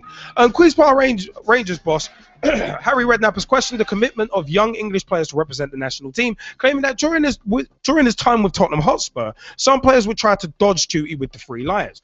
Redknapp managed a number of English players during his 4-year stay at White Hart Lane, but refused to name names when drawn on which players he was talking about. I'm going to come on to that bit. I think we still go to tournaments. Whether it be under 17s, under 19s, under 21s, there are too many pullouts. It seems to be everyone's got an excuse. And I can tell you when I was at Tottenham, when full internationals came around, there were 2 or 3 players who did not want to play for England. That was a quote from Redknapp. They would come to me 10 days before the game and say, "Gaffer, get me out of that game. I don't want to play in that game." That is how it was. I'd say, "You're playing for your country. You should want to play." They would say, "Nah, my girlfriend's having a baby in 4 weeks. I don't want to play." And that is the truth. So it makes you wonder. And I think it's only going to get worse. You see the stick the England players get, and they come home. They're earning fantastic money at their clubs. They're all playing in the Champions League. We are talking about Tottenham here, right? Anyway, they're earning fantastic money at their clubs. Do they need the aggro? Redknapp managed a number of English players during his tenure, the majority of whom actually did play for England on a regular basis. Jermaine Defoe, who's got more than 50 caps. There was Ledley King, Jonathan Woodgate, among others. But Southampton great Matt Letizia, who won just 8 England caps despite his talent, said the claim sticks a knife through your heart. Now, Steven Gerrard replied to Harry Redknapp on the same day, on the 22nd of June 2014, and he called on Harry Redknapp to name names after he claimed players tried to avoid international duty when he was in charge at Tottenham. In Belo Horizonte, at the time. If Harry, he said, I'll tell you what, I'd be interested to find out who those players are. Who those players are. If Harry is making a comment like that, he should name them and embarrass them. No one in this group wants to go home. No one. So Redknapp was giving his thoughts on the national team following England's elimination from the 2014 World Cup after just 2 group games. Now, he also said, should Harry not name them? If he's not naming them, then I can't answer. If that's the case, then it's disgusting. For me, if a player doesn't want to be here, he doesn't deserve to be here at a World Cup. Who? Name them. I don't know who he means. 5 years ago, 10 years ago. Now, Jack Wilshere has caught a controversy recently because Arsenal manager Arsene Wenger at the time, about a week ago, it's from about the 20th of July 2014, the England midfielder Jack Wilshere attracted negative headlines. Wilshere was criticised by his manager last season after he was pictured smoking a cigarette outside the nightclub, and in the aftermath pledged it would not happen again. The 22-year-old was photographed smoking again last week whilst on a holiday with Owen Wenger. While not overly concerned, wants to find out exactly what happened. Now, it's one of them was Wenger said, I know what you can make of pictures. I have to speak to him to really to see what happened before I come out publicly. I'm not deeply concerned by it. I just want to know what happened. And before I know what happened, I don't want to talk too much about it. Common consensus is that Wilshere's career has stalled over recent years, with injury and form taking a hold. Now, Jack Wilshere has apologized for being caught smoking. This was from the 27th of July 2014. Arsenal and England star Jack Wilshere has apologized for smoking on holiday after the World Cup and admits his behavior is unacceptable. The 22-year-old midfielder was photographed smoking in a hot tub in Las Vegas, the second time in less than a year that he's been pictured with a cigarette in public. Wilshere said that I made a mistake then, and I made a mistake again. People make mistakes. I'm young, and I'll learn from it. I realize the consequences it has and the effect it has on the kids growing up. I've got kids myself, and I don't want them to grow up thinking that their dad smokes and that it's okay for footballers to smoke, because it's not. It's unacceptable. I'll accept the consequences and move on. He's also said, actually, this season is a big one for me. I came back to pre-season early to show everyone my commitment and that I'm fully committed to the club and to my job, and I want to show everyone that. This year we've been really positive, gone into the market and signed a couple of great players. Now, I think in terms of Harry Redknapp, dude, from Straight Shooting LJ, this is not the view of Pitch Talk, it's affiliates, subsidiaries or sponsors. This is the view of Straight Shooting LJ. Harry, yo, bro. Mr. Redknapp, Harry Redknapp, if you're going to come out and say that players wanted to dodge England duty, you best be coming out and naming and shaming them, or else your comments are pretty much irrelevant. It just because basically either you're just shooting your mouth off just to keep your name in the papers just because you got your book out, and at the time your book was just about to come out. Don't think I ain't seeing correlations there. But the fact of the matter is, if you're gonna chat smack in that way, you best be ready to name and shame, or else you're gonna look like a wuss. You're gonna look like a moron. Because there's no point coming out and saying, let's say for instance someone says, oh, I know someone who's a pedophile. Why would you come out and say that without naming the person? That's what I would look at. Extreme example, yes. Extreme example, but the fact of the matter is, if you're gonna throw out accusations, you have to throw people under the bus. You can't just be saying, oh yeah, well, some people do this, because you're always gonna get asked. And you should have expected it. You're always going to get asked, right, so who? You got any examples? Because if you ain't got no names, it just looks like frivolous claims. So it's one of them ones. But the fact of the matter is, it is, coming back to that actual point, it is actually slightly concerning that if it is true what Redknapp's saying, then that's a concern. Because at the end of the day, there were people who would kill to pull on those 3 lions and represent England, whether it be in a friendly or a World Cup or whatever. There are people who would kill for that chance. Personally, I would love to. be one of them ones. That should be the pinnacle of a career, to represent your country, especially at a World Cup or European Championship. Big stages for big players, for big names at big times. That is what it's all about. Now, the thing with Jack Wilshere being caught is similar to the Suarez deal, where last year he was like, "Oh, I'm sorry, I'm not gonna bite anyone again." Then a year later, just literally a shade over a year later, dude does the same thing again. Now, that's the only real similarity between the two situations, because at the end of the day, for me, a lot more is being made about the Wilshere thing than it really should. If the guy wants to smoke, fine, it's his body, let him do what he wants with it. He ain't hurting no one else. Fact of the matter is, the dude's on holiday. Let the dude cut loose. He's on holiday. What do you do on holiday? You relax. You cut loose. You do stuff that you don't generally do whilst you're at home. Like pedal to the metal, balls to the wall, head to the grindstone, working fingers to the bone. It's one of them ones. Let the dude. He's young. He's what, 22. Let him do what he wants to do. It's one of them ones. This is the thing that gets me about the parasitic media. Just zoning in on it. Oh, is this why his career is stagnating? Oh, this, that, and the other. I don't get why people care so much about footballers' personal lives. Like I've said before, footballers should not be role models, because most footballers, if they had a brain, they'd be out playing with it. They should not be role models, and they should not be put on such a high pedestal whereby whenever they do anything, they're gonna get shot down for it. I've never agreed with footballers being role models, and I don't think they should be. So what if they earn thousands of pounds a week, or millions of pounds a week? Mate, Donald Trump is worth millions of pounds.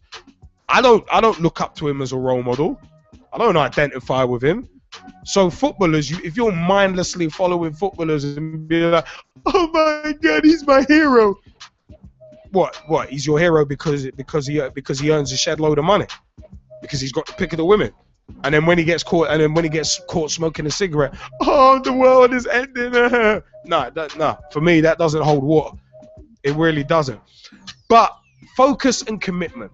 It's a case of, I think, to an extent, Jack Wilshere lacks a bit of focus. And I mentioned that I was going to tie Southampton into this, because earlier in the show we were mentioning about Southampton basically getting strip mined of their best players.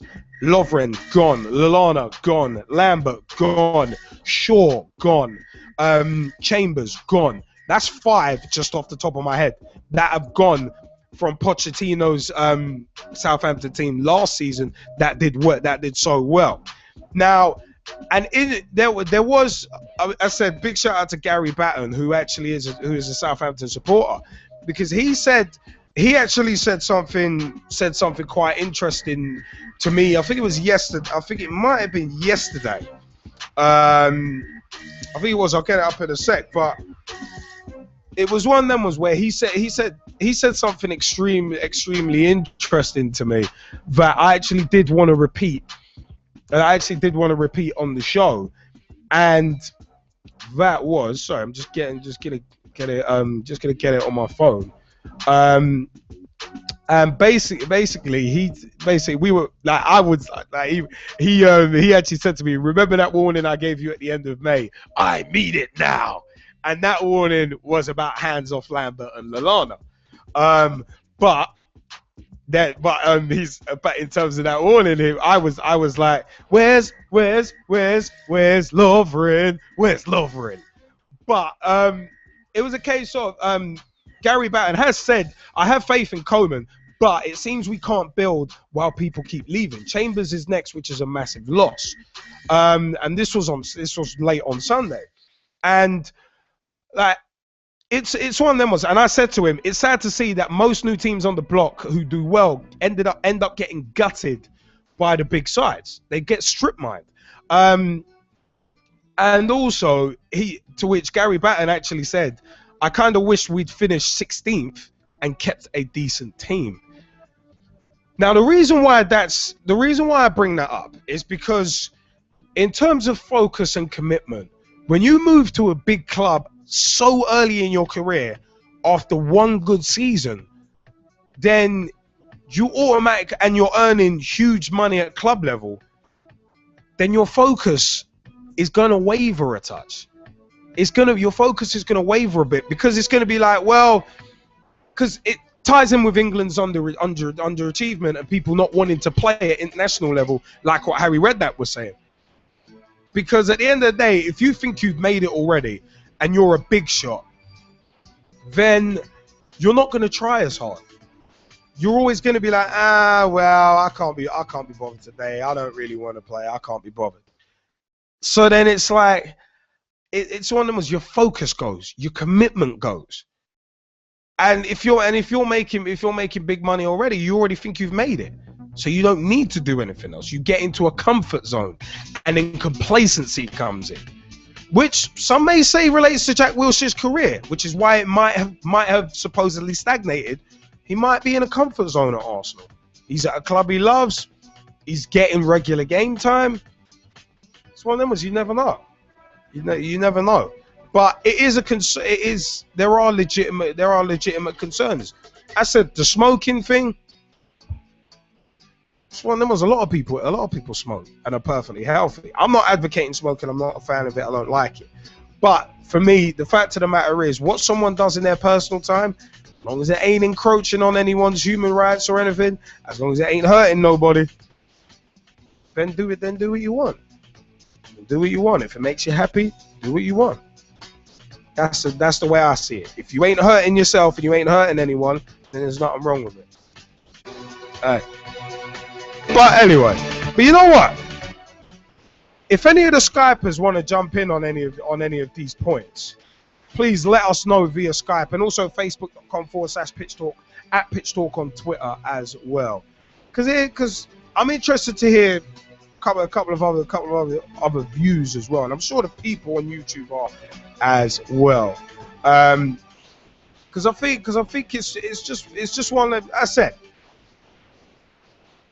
it's a case of players' focus and commitment is where we are. Southampton might have got a shed load of money from it, but at the end of the day, those players might have been better off staying at Southampton for another season and continuing their development.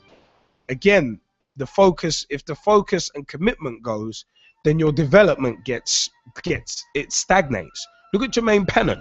He got signed to I think it was like 15, 16 years old, and got signed to a £1 million contract. Boom, distractions, instant distractions, and he never realized his potential. Sean Wright-Phillips, another one, signed to a big contract, never realized that potential. Daniel Sturridge, when he moved so early to Chelsea, that $10 million deal, it was like, boy, that's a huge deal. That's a huge weight on young shoulders. It was Michael Johnson, another one. So it's one of them ones. Sam Greenham, you wanna jump in on it? You wanna jump in on the Redknapp claims of England players not wanting to play, and also Wilshere and the smoking issue, and also Southampton as well. Yeah, it's just a quick one. I wouldn't really like to see Southampton waste the money like Spurs did with the building they got last season. They bought 11 or 12 new players first last season, and half of them they're getting rid of. Yeah, because they're out of the standard. But when you think of the money that they've got off Shaw and Lallana, is it just over 50 million? Yeah. PSG bought Zlatan and Silla for less than that. Why'd they go out? They've just got rid of their best player, their main man up front. I know you've still got Sturridge, who is a great player, but they need strength defence-wise. Even the new goalkeeper will do him with Mignolet, because I still don't think he's Champions League stand. Yeah, but that's why we got Rain. That's why Rain has been brought back. You still could have gone out and got 2-3 world-class players. But the thing is, there's still time.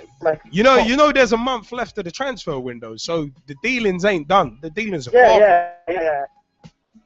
But I know he's good, but he's had 1, 2 decent seasons at Southampton. The same with Shaw. He's 18. He's the same age as me. He's had 1 good season at Southampton. Now he's on what is it, 100 and something grand a week? I think so. Yeah. I mean, you can say the same about you can say the same about Callum Chambers as well.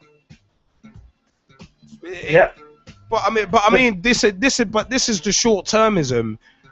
This is the short-termism that really runs rampant in football. Because at the end of the day, a lot of players have 1 good season, then they go for huge money. Gareth Bale had a good season and a half, boom, 80 million. It's like, what? Where the hell did that come from? It's that sort of thing. So I mean, it's with English players as well. The inflated transfer fees are just stupid. But also, I think it's one of them ones. Certain players move too early in their careers. I mentioned Daniel Sturridge. Dude moved to Chelsea way too early in his career. And his development, because of the way that club was at the time, his development stagnated. And his focus went off because his development was stagnated. Right. Yeah, definitely. I couldn't agree more. Same with Shaw. I know they've got rid of Evra, and he might still, well, he probably will get first team football there, but an 18-year-old on more than 100 grand a week, who has barely played for England 3 times, I think, 3 or 4 games. I think so. 1 average season at Southampton. I think it's a bit ridiculous. I really do think it's a bit over the top. No, Money being spent. When players from other countries who are a lot better developed than them are going for less money. But I mean, this is one of them. As I said, it's just that it's the whole thing. It's the whole thing with short-termism. It really is the whole thing with short-termism. I mean, Man City at one point were just buying English players and basically hoarding them. Jack Rodwell, Scott Sinclair, where are they now? Another couple of examples of players who really should have stayed where they were for at least another few seasons, then moved on. But we're seeing it too much.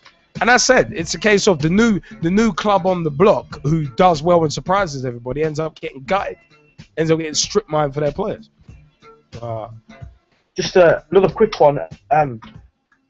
When Tom Ince signed for Hull City, I saw a lot of so you could say hate on Twitter saying he's got no ambitions to go to a good club after turning down Inter Milan. But at the end of the day, wouldn't them same people be saying that he was being greedy for the money and the club and would be getting any game time if he did go to Inter Milan over Hull?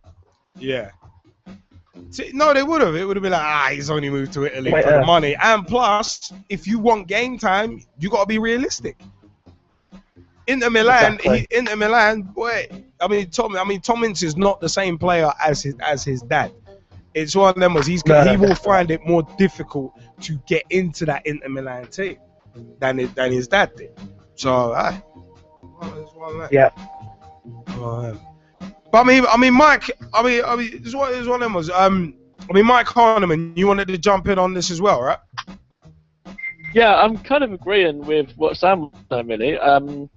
I think it might be proved with Chambers as well. I think it could be potentially another signing that's been made a little bit too early. Maybe it would have been better to actually give him another year or two at Southampton, get him playing regularly, obviously with the likes of Lovren leaving already. If he was actually playing regularly for Southampton and you're watching him, even up until as early as January, to see how he's performing, then to make a move for him, that would have been a lot more probably beneficial, I think. I mean, it's one of them was Jay. You wanted to jump in as well, right? Jay? Yeah. Sorry. I just wanted to have a quick say on the whole Tom Ince situation, and kind of say my 2 pence on that. if that's all right. Yeah, feel free, man. And if you got any points about what Harry Redknapp's been saying, and also the Wilshere deal, seeing as you're an Arsenal supporter, have that. Yeah, I'll be quick then. In regards to Tom Ince, I kind of disagree, to be honest. You know, my conversation or my point could go on for ages, but I'll try and narrow it down to the education of players. I mean, when you look at Germany and their youth setup and whatnot, they're educated from a young age. Do you know what I mean? And the whole taboo with English football is that players are actually scared to move abroad, i.e., you know, the language barrier, the whole culture change, whatnot. Now, what I would say on top of that is I kind of actually, as much as I've slandered him heavily over the last God knows how many years, I rate Ashley Cole because he's taken a chance. Do you know what I mean? He could have gone to quite a lot of clubs in England and abroad, even with easier speaking languages. But yeah, he's gone to Italy. It's a culture change for him. Obviously, he's not at the beginning of his career, but I think it's also another gamble to take when you're at the end of your career. Do you know what I mean? Because he's obviously been a long servant, whatnot. But with the Ince situation, I think he should have gone. You can't compare Inter Milan to Hull. Even if he was going to get 20, 15 games a season, do you know what I mean? The experience is invaluable. It's a competitive team that he's in, Champions League, or actually Europa League, sorry. Are they in Europa League? Yeah, I think so. Yeah. So do you know what I mean? He's getting that experience on top of the bits and pieces of football he may or may not have played. Do you know what I mean? But you know what? But the thing is, with a player at Ince's age, you need regular game time to get yourself sharp, keep yourself sharp, build a bit of momentum behind you as well. That's I think that's what he needs. And if he's gonna keep stop start, it's not gonna help your development. And also, well, the general rule is if you're good enough, you'll play. Yeah, but this comes back slightly to what I was saying a bit ago, where it's a case of he's not the same player his father was. I don't think he's going to get into the Inter Milan team as his father did. I mean, his dad forced his way into that team, and it's one of them ones. But also, in terms that's the also, difference. His dad forced his way in, whereas Inter actually approached Tom. There's a complete difference there. Yeah, but then AC were approaching Adel Taarabt, and it was like, wait, hold on a second, that's a weird one. But leaving that one, still went and played though. Yeah. But that was an AC Milan team in transition after the Travelling Wax Museum had all retired. But I used to call them the WCW of Italy. But anyway, but the fact for me, it's a case of Ashley Cole. His point was right in terms of English players are afraid to go abroad, but he looks like a hypocrite saying it because he's basically doing it right at the end of his career.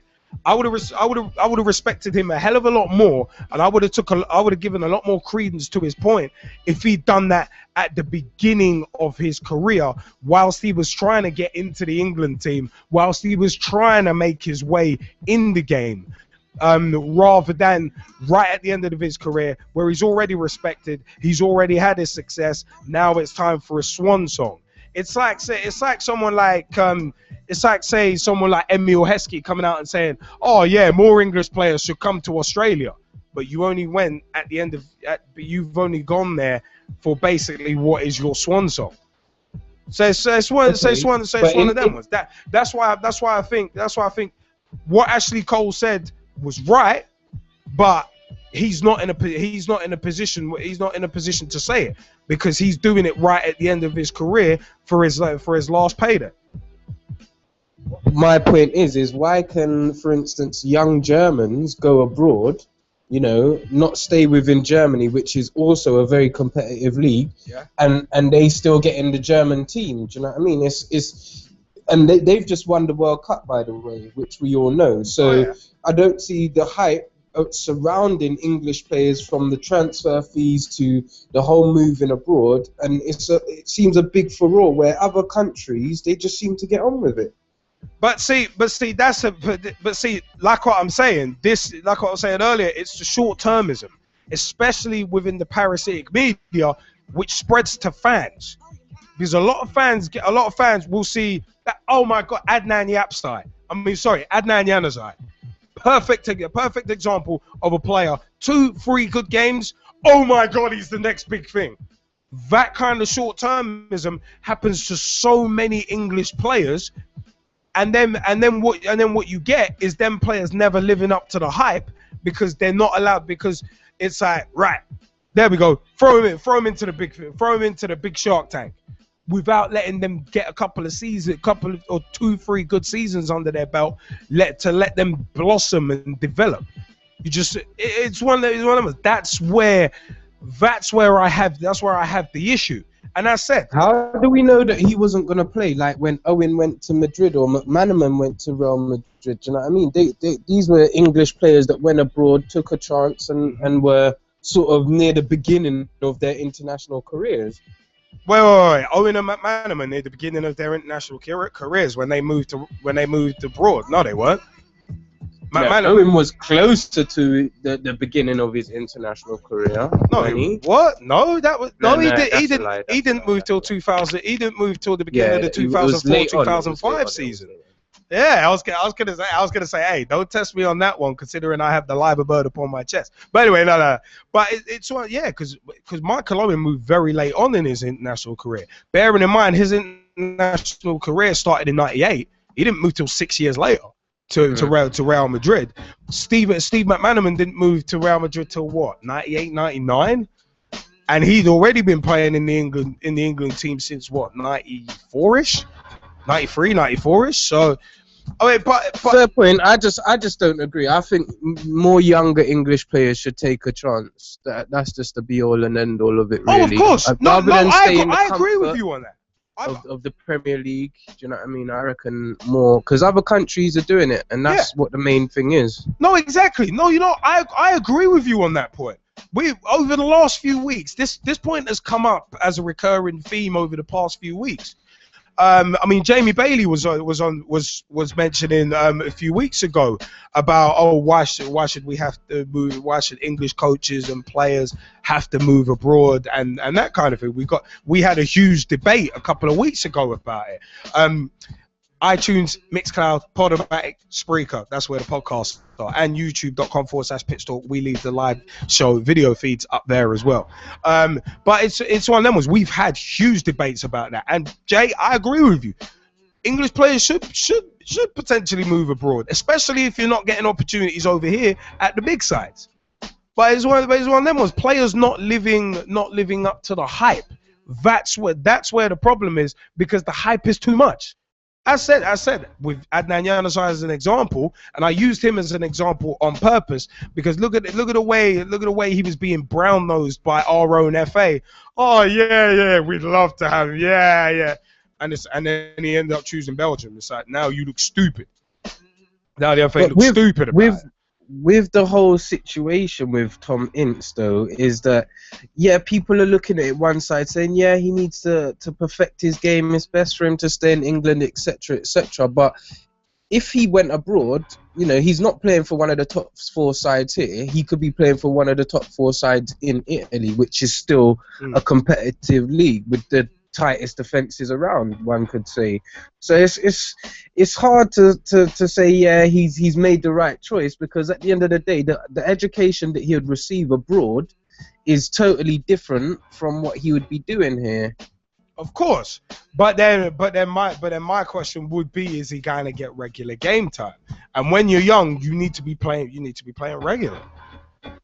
So it's a double-edged sword. It's definitely a double-edged sword. I mean, Sam Greenham, you wanted to jump back in about the Tom Ince thing and about English players in general, if you want as well.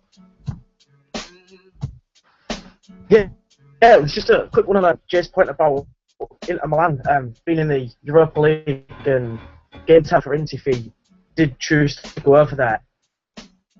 Just pointing out again, Hull are in Europa League with the first game this day night against AS Trenčín in Slovakia, I do believe.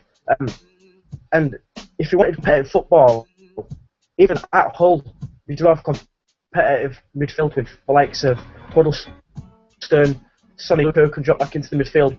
Robbie Brady just coming back from injury, who in the first 10 games was our top goal scorer with about 4 goals last season.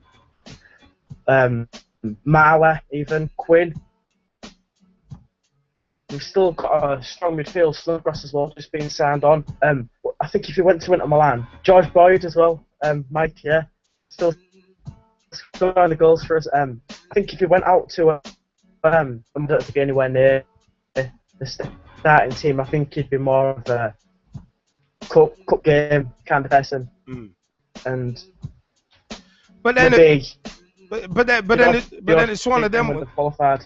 But then it's one of them ones with Ince not getting near the team. That just shows you how good, with all due respect to Hull, that shows you the difference in class between Hull and Inter Milan. Oh yeah, I couldn't agree more with you. I really couldn't agree more with you. That's the thing. We're a team who's just come into the Premiership. It's our 4th ever season in the Premiership in 110 years, 111 years now. And we've only just got to the FA Cup final. We never won a trophy apart from the playoffs. I don't know if you class that as major, but we still are on the up. And game time, we need, even if he is using as a secretive bouncing ball to move up to a bigger club, this is where we get the game time at a lower league club. You Stokes, Palace, Stam, teams like that, Burnley, Leicester. That's where he had to go for his first in football. Not massive European giant like Inter Milan. No, that's a good point. No, that is a good point. I mean, it's one of them ones. I mean, Mike Heineman's been waiting for a bit to jump in. Mike Heineman, you want to jump in with your points as well? Yeah, it's mostly kind of similar to what Sam was saying. It's about, I think Tom Ince should stay in England. I think going to Hull is a good move for him.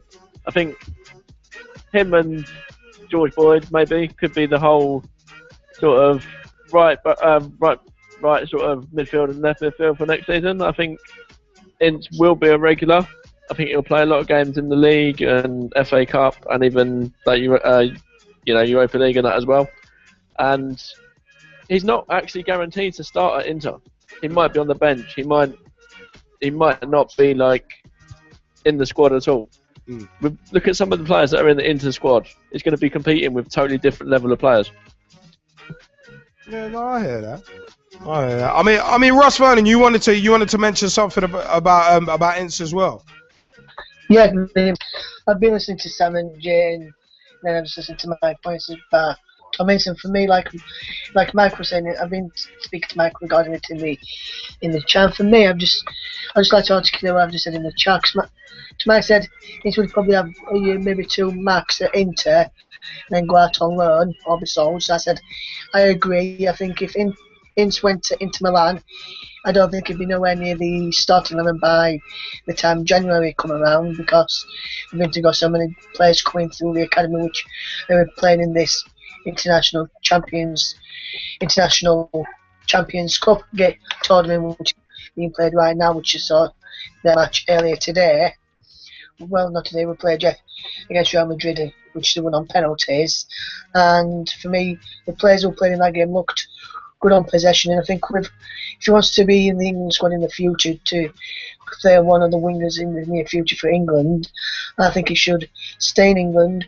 And I think next season, I think him and Rob Snodgrass could be key wingers for Hull, and could end up having a good strong challenge for being in the Europa League places next season and building on this terrific season.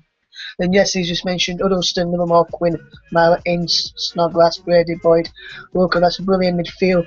That's brilliant midfield in depth there that always go in the squad, so they can choose any 4 from them or in our main formation what we're supposed to play next season, whether it's going to stay with 3-5-2.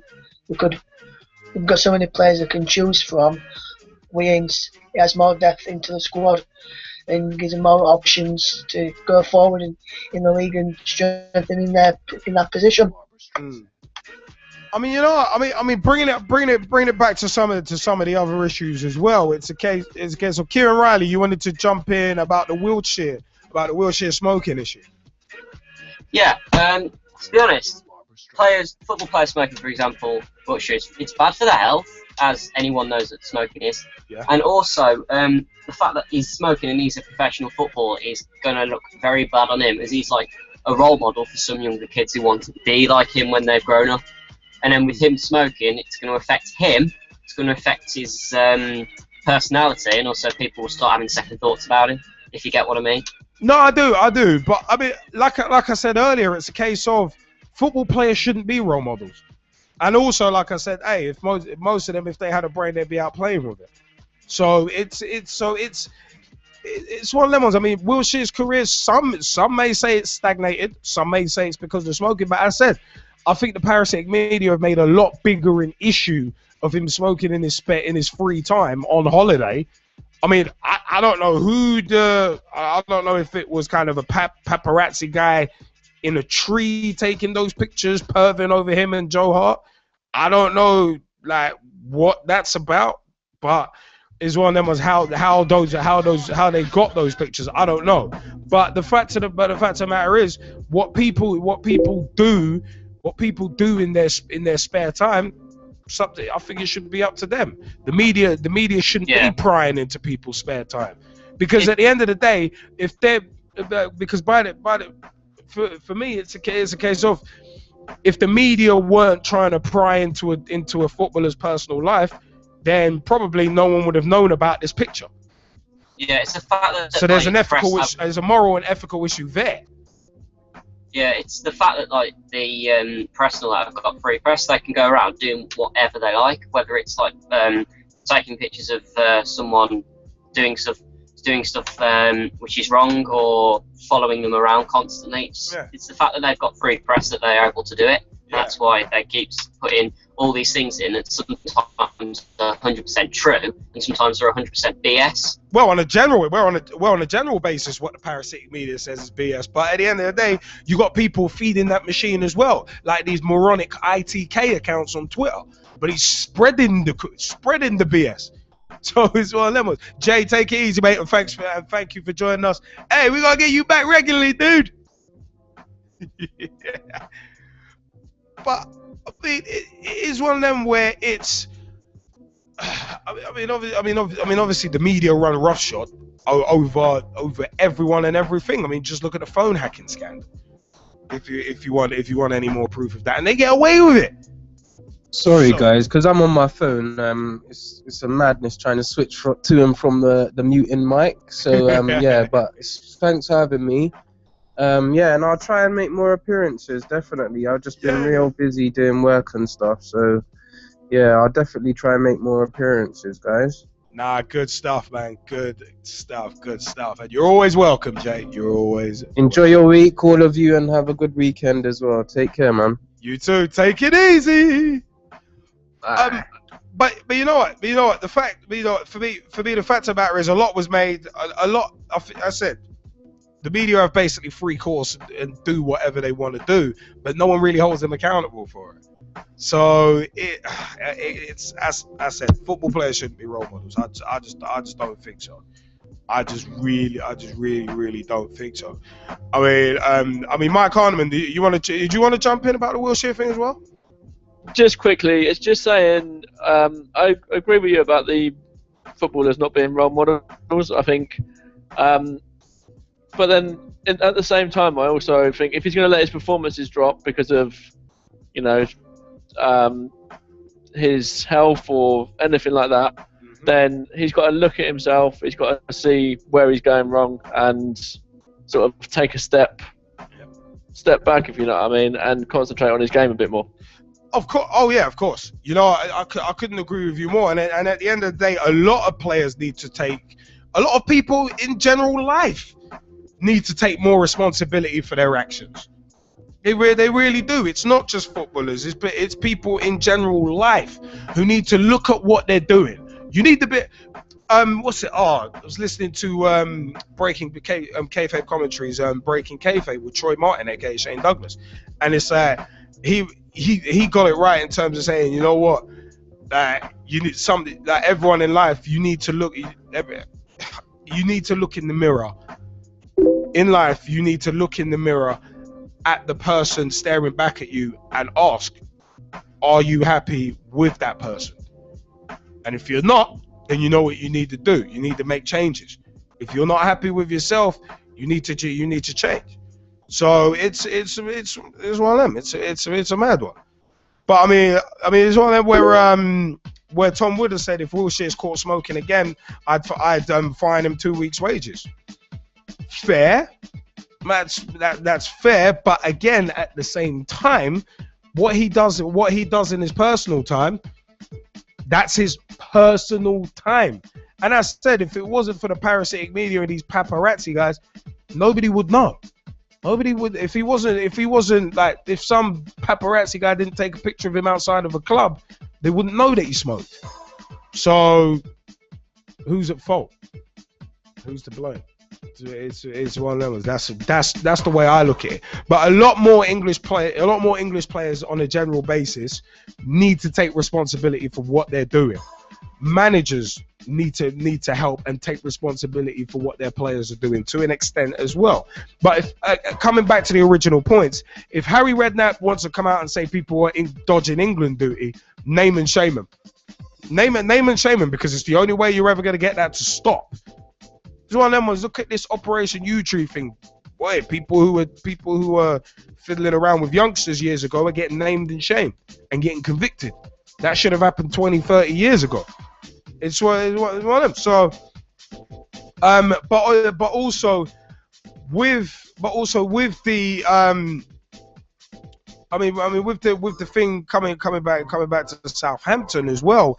It's just such a shame. I said it's a shame that the new team on the block always ends up getting stripped mine for players. It's a shame. It is actually a real shame. But it is time. It is about that time for us to shift on segments. So by the way, a big hello to El Marquez, aka Mark Gouldies, in the Skype chat, who was in the Skype chat.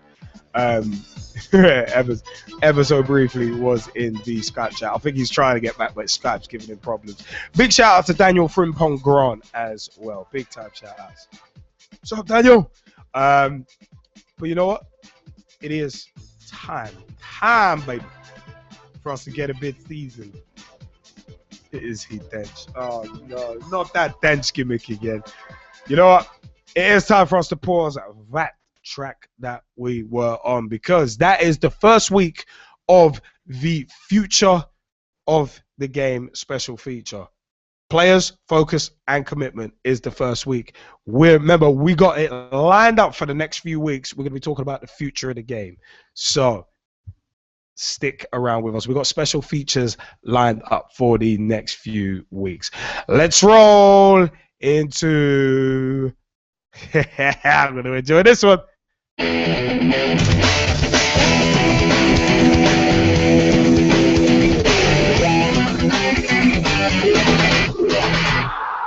Funny clips. And funny moments.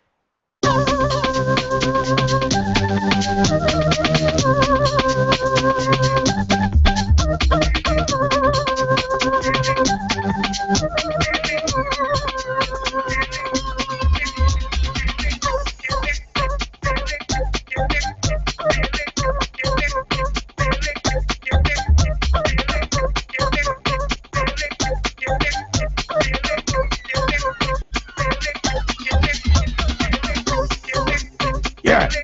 Woo! Oh, still got more show.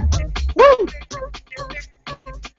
Oh, good. Oh, good. By the way, Big T, what is up? We throw them T's up every week for Big T. What is up? I know he's watching, so it's all good. And also, I think Tara is watching as well. Tara Moosley, a.k.a. Mike Hardiman's girl, is watching. So it's one of those. Hey, what's up, Tara? On behalf of the G-Man, what's up, baby? So get the season. It's all good. It's all good. Now, funny quotes, moments, and tweets. Now, you know what, yeah? Oh my God. The Vietnam news not exactly the most reputable source in the world, because they ran a back page story that said fans give retiring Gerrard fond farewell from cricket. Oh, no, seriously. Big shout out to Kieran's mate Holly, by the way. What's up, you two? No hanky panky now. But it's a case of fans give retiring Gerrard fond farewell from cricket. See, I personally loathe and detest bandwagon jumpers. But Vietnam News, their back page, they actually ran it as a back page. We've seen papers get done before and look stupid because of printing stuff that was either botched or untrue. Remember, it was the Times last year about the Dream Football League out in Dubai. They ran a 3-page spread over it, a double-page spread with the extra page as well. And you know what? It got outed that it was like, no, this ain't happening. What are you talking about? So, Gerrard, farewell from cricket. With the liver bird upon my chest, this is the story I love the best because words just fail me. Skypers, do any of the Skypers want to jump in? On this? I mean, if you want to jump in on this. I mean, it's one of those. I mean, Kira Riley, you saw this one about Gerrard and cricket, right? Yeah, someone shared it on Facebook to me, and I read it, and I was laughing out loud, and my mum was thinking, "What the hell are you laughing at so loudly?" I was like, "Come and read this," and she started laughing as well. I mean, that is blatantly that's not even. Oh yeah, we didn't check the sources. We didn't double check the sources. It's like Steven Gerrard, cricket. That just doesn't even make. That makes about Gerrard and cricket. It just, oh my god, it just makes about as much sense as a chocolate teapot. Oh yeah, it's like kettle black. Yeah, there we go. I mean, it's one that it's just so silly. It is just so silly. I mean, Ross Vernon, you wanted to jump in on this as well, right? Russ? Yes, I did, Liam. Sorry about that. Pause on me. My laptop just froze a moment, so I just had to wait for it to load back up. Oh, okay, I thought you were stealing Jezzy's gimmick again. Now the laptop froze. I actually saw it as well, because the reason why they probably got the two mixed up, because at the time when Gerrard announced that he was retiring from the international game, it was going around that the England cricket camp, Alistair Cook was also considering his future as the captain of the cricket. So I think they might have got both mixed up together. But that's why. But that's why you have an editor of a newspaper. If you're a journalist, and the reason I know this is because it was a former dream of mine to be a football commentator when I was back in like year 8, and I did the research, found out that you had to have a degree in journalism. Yeah, you had to get a degree in journalism and work. It was good to get work experience working for newspapers and that kind of thing. But obviously, if you're working as a journalist, you're working under an editor. So that editor will obviously look over your story and be like, right, that's cool, double check it, make sure you've double checked your sources, and make sure you're printing the right damn thing. So for me, that mix up does not hold water. Because before that story hits print, that should have been double checked, at the very least double checked. So I don't know, man. I think it's just I don't know, man. It's just it's just silly. I mean, it's just silly. But I mean, Tom Wood, you got a couple of funny jokes. Yeah, one minute, I'll just go get them up. From Sky Sports News, breaking, Southampton have announced that they are set to play a five-a-side friendly with Blackpool. Another one, Sky Sources, Liverpool's move to sign Loic Remy has collapsed after the club realised he wasn't a Southampton player. That's dumb. That's dumb. By the way, the Ronald Koeman thing, where he tweeted out a picture of an empty training ground saying, yeah, we're ready for training. For me, that original story actually wasn't that funny. It was just one of them was, okay, he tweeted an empty training ground. Like, maybe he was just saying like everything's in line and everything's fine, but it's one of them was a lot more was made of that there really should be. But the little zoomed in picture, and it looked like, and someone had photoshopped it, so it looked like Brendan Rodgers was in the bushes. That's funny. I think that's funny. Go on, Tom. You got one more? This is when they played when Man United played against Roma. Tom Cleverley is captaining Manchester United against AS Roma tonight. Liberty as a joke, you know, that's liberty. That is such a liberty. Oh my god. You know what, yeah. Oh my word. One absolutely hilarious story.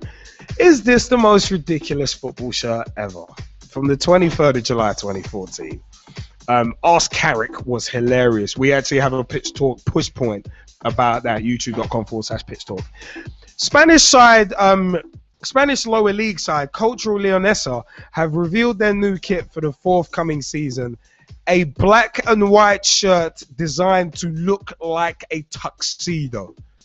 You know one of them t-shirts you can buy in Primark that basically has a printed tuxedo design on?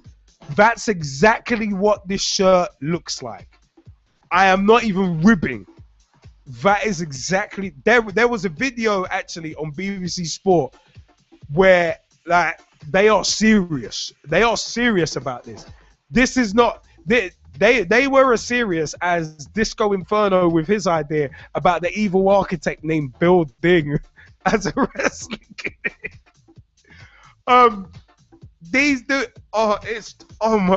It looks atrocious. It actually does. It actually legitimately looks hilarious. I mean, how I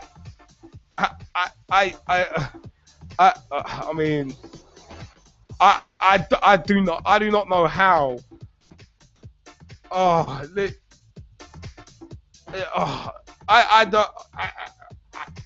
Words. Just, I'm lost. I really am. I'm sorry, but I really am. I'm lost on this. You know, one of them was. I'm just trying to get a link up for the Skypers, but it is one of them ones where, you know what, yeah. For you guys, the Skypers, check that link. Please check that link and let me know what you let me know what you think, and then we can articulate that to the people. But you know what? Yeah, it's just. I thought that was a rib, but they're actually serious. They are actually serious about this. I just can't believe that they are legitimately serious about that. Oh my god. It was just a funny moment. I mean, Skypers, tell me you've just seen that link. Tell me you have just seen that link, because I'd love to get your views on it. Those out there on YouTube and out there on Twitter, at Pitch Talk on Twitter, facebook.com/Pitch Talk. Words escape me. Skypers, what do you think about that as a kit?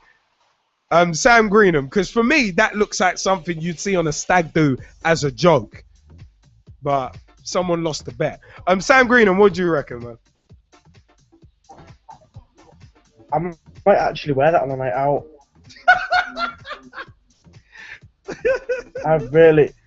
That was one of the annoying pop-ups on your link. That's your fault, right? Just checking that one out there. But it's bad, ain't it? Halloween this year, That's what I'm gonna wear. That's a good shout, actually, with a Freddy Krueger mask. Oh, we'll get the numbers and names, everything. I can just picture it now. Me and 10 of my mates, all of us. I tell you what, if that happens, I will actually tweet you a picture. Hey, that's brilliant. That is funny. That is. Mark Gould, I want your view on it. That's a good one in the Skype chat. Articulate that for the people. And a hello, by the way.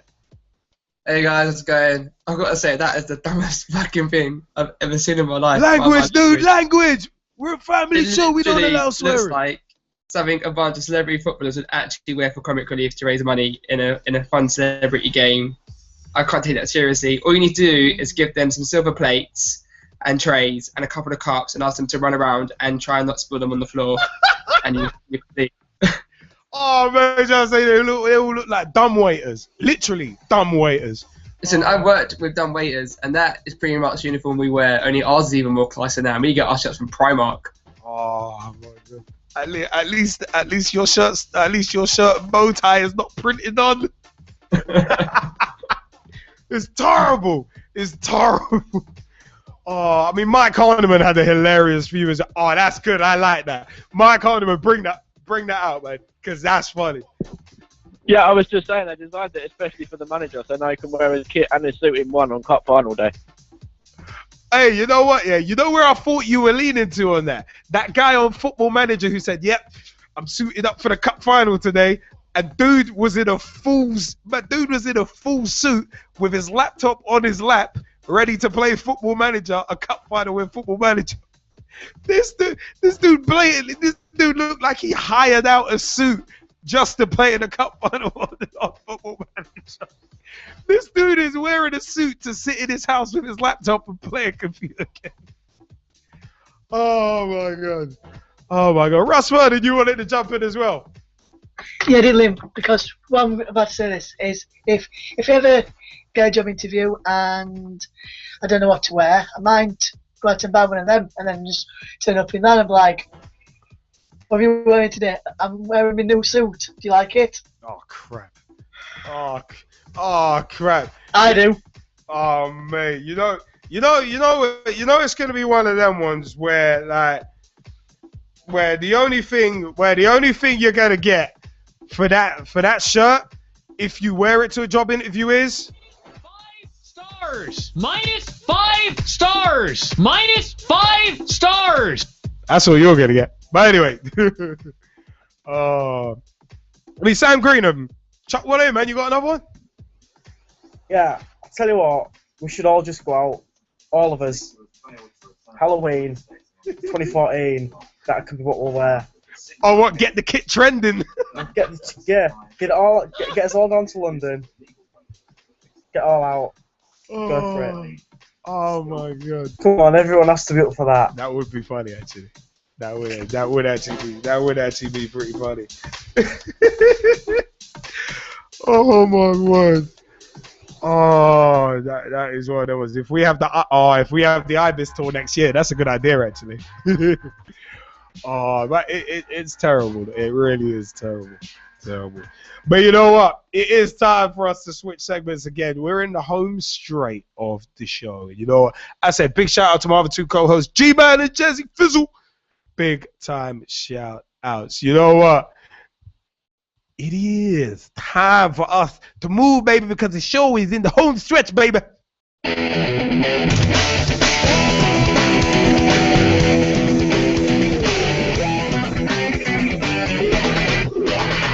What's up with that?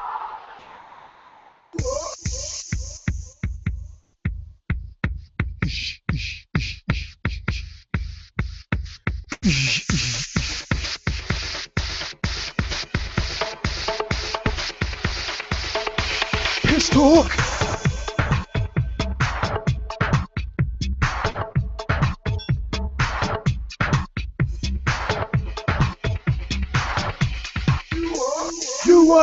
You what?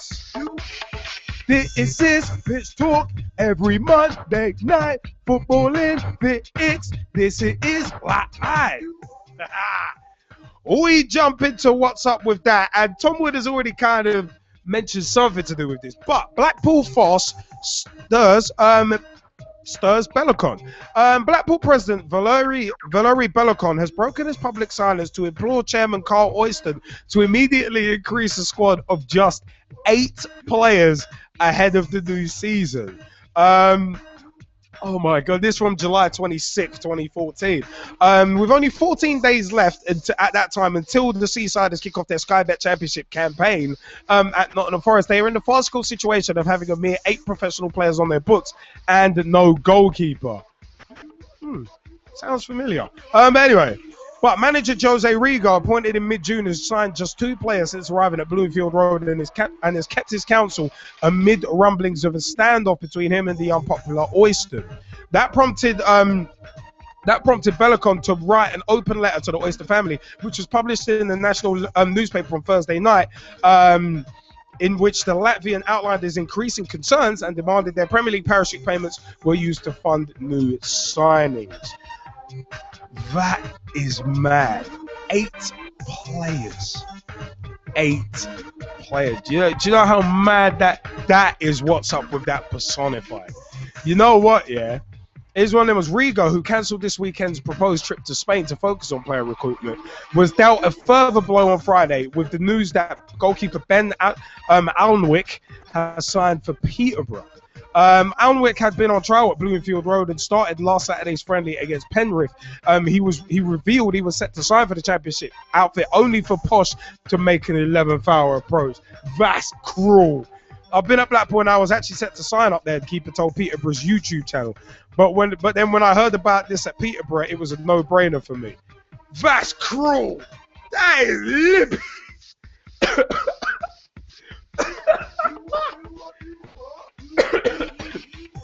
Mate, if I can get Saturdays off work, I'll be tempted to apply for Blackpool. See how it goes. But that is cruel. That is liberty. Yeah, I'm going to sign for you. Don't worry about it. Oh, wait, Peterborough. Yeah. That's liberties. That is such a liberty. But to only have 8 players, what's up with that? What's up with that? Well, there's one of them ones. In the words of Shane Helms. What's up with that? By the way, kayfabe commentaries, you shoot with Shane Helms. You might see a familiar face on that. The second to last question, you'll see a familiar face on that. Of course, repping PT as well. But, Ross Vernon, you wanted to jump in, yeah? Yeah, Liam, because Blackpool now have 11 first-team players, because earlier today they have just completed 3 signings. First one was former Chelsea young midfielder Jacob Mellis. He got released by Barnsley at the end of last season, and he has signed a 1-year deal subject to a medical. Thomas Sifka becomes the second Blackpool player today. He's also joined subject to a medical. And another one who has joined today is defender Peter Clark. He has also returned to Bloomfield Road subject to a medical. Both all 3 players have spoke to Tangerine TV earlier today, and you can see that on the Blackpool website if you go there to see what they've had to say on joining Blackpool. And so they've now got 11 players and no goalkeeper now, Blackpool. So 11 players on the books, all outfield players. Liam, or should I say JBK, could have a trial. You might end up getting the first choice goalkeeping shirt at Blackpool next season. I was going to say, I'm not a goalkeeper, so I'm not going for that. It's one of those, but you know, the whole thing is just crazy. I said it's one of them ones. 8 players. You'd still get away with actually playing. Well, at amateur league level, the minimum I think is 7. You gotta have 7 or more players to play. So it's one of them ones. It's madness.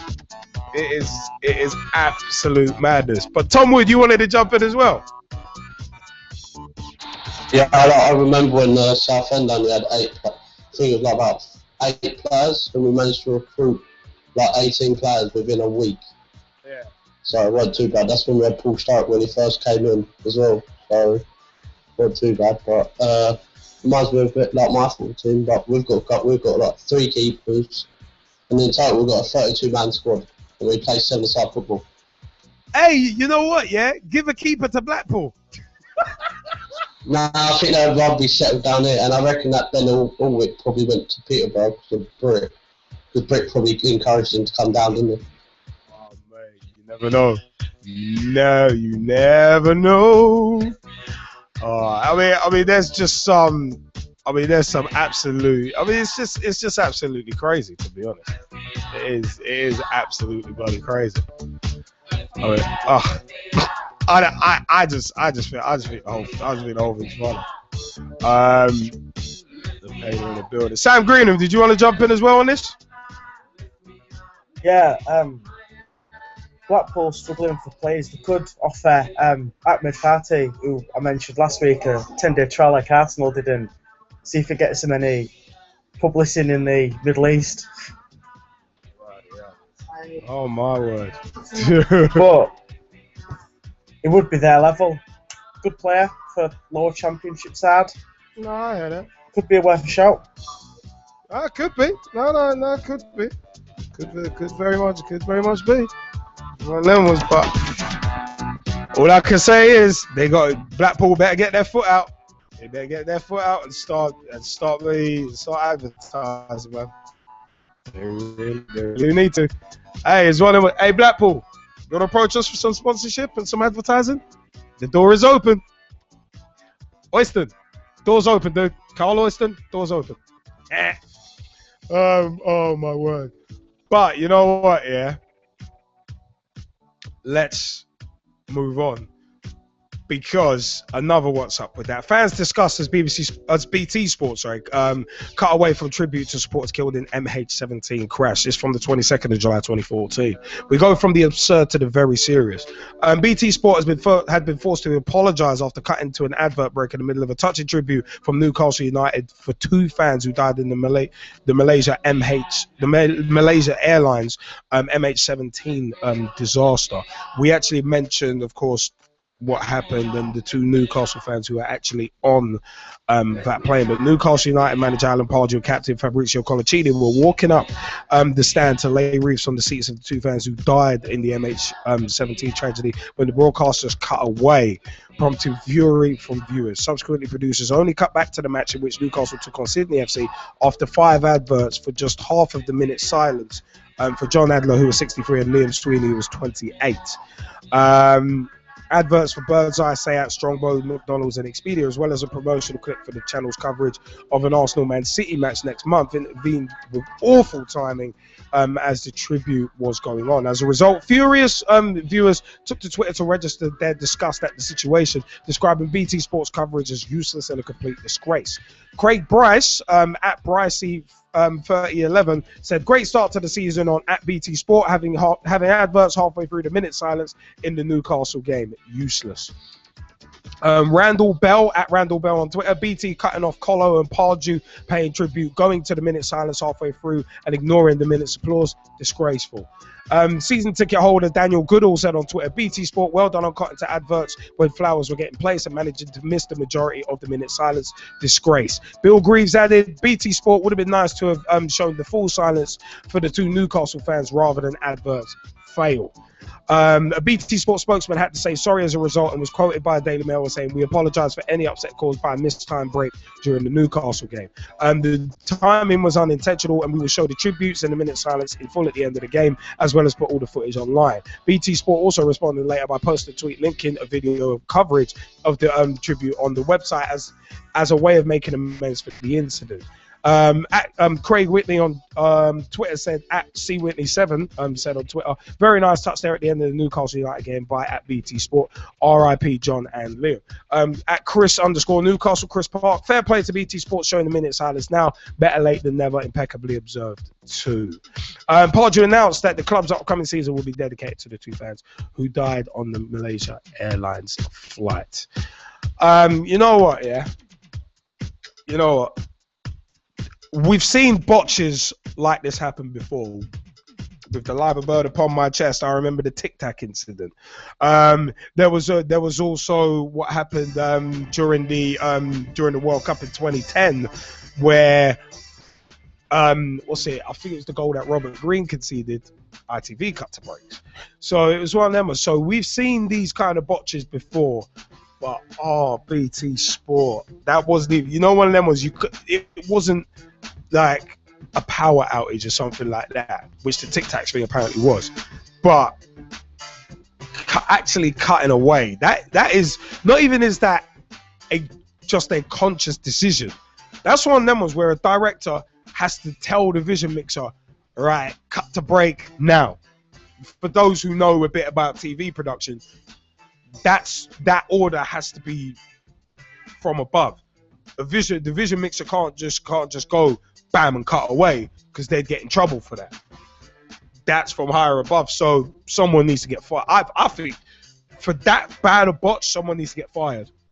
I'm sorry, but someone needs to get fired for that, because that is just, I mean, imagine being one of the families and seeing that happen. Wow. And you know what, yeah, Arsenal fans were up in arms, and a couple of them bloody quitting their BT Sport packages just because BT Sport mocked them in an advert. Newcastle fans would be well within their rights, and I would totally agree with them, mate. If you wanna bloody terminate your contract with BT Sport, you've got more than reason to. Because to cut to break during the laying of wreaths in memory of fans, God, that just shows ineptitude on a grand scale. It really does. It really, really does. But Kieran Riley, you wanted to jump in on this. And by the way, a big shout out to your mum who just walked in from work and needs a cuppa. But Kieran, have at it, man. I totally agree with what you're saying about the highest authority from that does need to be fired or sacked or have a massive wage reduction, because cutting to an ad break during a live minute silence, paying respects to someone the people who have just died, I think that's just completely and utterly disgraceful, if you get what I mean. Yeah, it is. It's an effing disgrace. I mean, it's just one of them ones. It's just not on. It is legitimately not on, man. I mean, Kieran, have you got anything else to add? I've seen that. As well as BT Sport doing that, ESPN have done it before on a baseball match. It was a minute silence for a baseball player that had recently died, and then they just cut halfway through that. And they had no reason to either. It was just that they decided to cut to an ad break like they always do. I mean, it's one of them ones, man. I mean, an ad break can wait until a minute silence is over. I mean, you're commemorating the loss of life. So, I mean, it's an interesting view in the Skype chat. Mark Gould, how come you don't think the guy should be fired for that? I mean, don't get me wrong. I get that it's a terrible thing for them to do. And, you know, these guys who work in these areas, they're under a lot of pressure. And he probably didn't even realise. He probably has a schedule, and he has to have a break at a certain time because he has to fit them in. And he probably just said cut to break. He probably didn't even really know what's going on, or that it was a re-silence. I just think, what's the point, no offence, in destroying someone else's life and potentially all his families and firing him, and him having like no money and no income, and just adding to what already is a tragedy of lost lives? It's not going to make it right by firing him, and it's not going to fix it. Like, an apology is an apology, and he said sorry, and they've said sorry, and it was a mishap. But you're just destroying someone else's life, and the whole point of it was that you're respecting the fact that people have lost their lives, and you're destroying a living person's life by doing it. It was just a mistake, and everyone makes mistakes, and no one can't say they've made a careless mistake and hasn't sometimes just gone over that careless mistake and not had like massive repercussions of having to lose their livelihood and their job. I just think it's a very big extreme to do that. If you want to get back at the BBC and have a drop in their revenue by not by paying your monthly bill towards the cost of it, that's fine, and give them a small hit. But I still don't think it's worth someone losing their whole entire life over and respecting the loss of life, and it's just not going to make it right. So I just don't really approve of it, really. But it is actually a terrible mistake to make. I mean, imagine that. Look at the other side of the fence. If you imagine if God forbid that would ever happen to anyone. I wouldn't wish that upon anyone. But imagine you were watching that, and it was your son. Imagine it was your son and your brother who had died in that. how would you have felt? I mean, don't get me wrong. If Yeah, they had shown I would- that much, it's basically disrespect on a very basic level. Because at the end of the day, you got to look at. I said that. I said if you're in that situation where you're the director, you've got to tell a vision mixer, right, cut to break now. So that's a conscious thing. I've been around that stuff in terms of webcast production. I've been around that. It is a pressure cooker situation. But at the end of the day, if you're making that bad a mistake, it's a case of maybe you really shouldn't be in that role in the first place.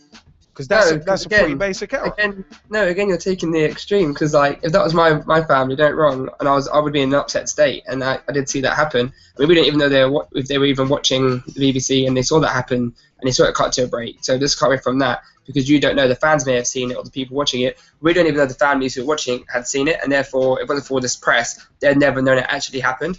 So that's just one side of it. Well, bear in mind the family. The two family members were actually on that plane going to watch that match as it happened. No, but I'm saying the family of those people may never been watching that channel to see that happen, to see the cut into it. So I'm just saying they may have never seen that. It's only because of the press that they know about it, which means the press is actually creating harm more than what the actual show did. Secondly, if that was my family, yeah, I mean, if it happened, I'd be upset, like, well, that's a bit disrespectful. But at the same time, no, I wouldn't want someone to lose their job. I just wouldn't. Like you say he made a mistake, but then there's 100 times he'd be doing the show, and he's never made a mistake. So if everybody was just fired or cut off for every time they made one mistake, no matter how much it was, I mean, it's not like he bombed another country and he accidentally himself a nuclear missile here. We're talking about that. He accidentally told someone to cut the vision and cut it short. Like, and he didn't kill anyone. He hasn't gone that far. I just don't think it's an apology is an apology. Maybe give him a fine as well. But I just don't think anyone should lose their job over something like this and destroy a family in return. Because a good chance is he has a family of his own, and firing him isn't going to fix it. It's just going to destroy another family in return for mourning another family that has been destroyed. I just don't think it helps the situation. I just think a fine would be more than suitable enough. I just don't think, and if it was my family, I wouldn't want the guy to lose his job, because I'd be thinking, I want another life to be destroyed. And that's just my point of view. No, that's a good point. No, that actually is a good point. I actually kind of do thinking about it. I actually do kind of agree with you on it. But I mean, it's one. I said it's one of them was where those sorts of mistakes are becoming a bit more frequent. So, something's got to be done. I mean, you just need to change the pressure at the very top and why things are coming quite lax, or what is the pressure that's being dealt with in the BBC that adverts have to be so important and stuff like that. I mean, that's from a higher level. BT Sport have made a few botches in recent times. Anyway, there was the David Ginola thing with him bloody like mucking around and swearing, thinking he was off air, and it's like, nope, that got broadcasted. But see this. But you know what? Yeah, I'll find out what's up with that moment. I've been waiting for this one. Jose Mourinho claims Luke Shaw's wage demands would have killed, in inverted commas, Chelsea. From the 26th of July 2014, Chelsea manager Jose Mourinho has revealed the club pulled out of the race to sign Man United new boy Luke Shaw because of his excessive wage demands. This gets better. Chelsea were regarded as favourites to sign Shaw as a replacement for Ashley Cole throughout the summer with the England international boyhood Blues fan. However, Chelsea shelved their interest in Shaw to leave the path clear for United to sign the left-back from Southampton for a fee in the region of £27 million. Chelsea opted to sign Atletico Madrid fullback Felipe Luis instead of Shaw, and Mourinho claims a deal for the 19-year-old would have killed the club due to UEFA's financial fair play rules and possibly caused unrest in the Stamford Bridge dressing room. If we had to pay a 19-year-old boy what we were being asked for Luke Shaw, we are dead, said Mourinho. We kill our stability with financial fair play. We kill the stability in our dressing room. Because when you pay that much to a 19-year-old kid, a good player, a fantastic player, but when you pay that amount of money, the next day the players knock on the club's door. They would have been saying, how is it possible I play for this club 200 games and won this and won that? How come a 19-year-old comes here and gets more money than I get? It would kill immediately our balance, and we don't allow that. That's funny. Felipe's much less expensive. Felipe and a guy like Felipe Luis played for Brazil, won titles in Spain, won European competitions, played Champions League semi-finals. This guy's much cheaper than a young English lad. He's good for our average wages. Sometimes you have to make decisions. I don't criticize other clubs for paying it. They can pay what they want. I don't have any comment about it. But for my club, we could say it would be very negative for us.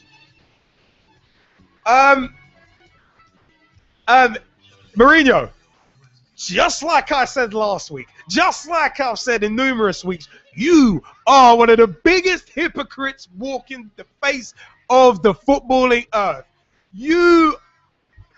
I love that. Wait. There's a couple of lines. Wait, hold on. Good player, fantastic player. When you pay that amount of money, the next day players knock on the club's door.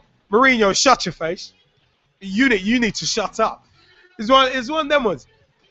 You are part of the reason you are actually part of the reason for the inflated transfer market in England. So Jose, you need to shut your face. You really do need to shut your face. What was it? Eden Hazard was about 20+ million at 22, 23 years old. Hey, Jose, shut your face, idiot. I'm sorry. This guy annoys me. These are the views of Straight Shooting LJA, not Pitch Talk or any of his subsidiaries, sponsors, or affiliates. But the fact of the matter is, I love the fact we kill our stability with financial fair play. We killed the stability in our dressing room. No, Jose, you did that about a decade ago when you spent £200 million in one closed season. You've already killed the stability of our. Oh my God.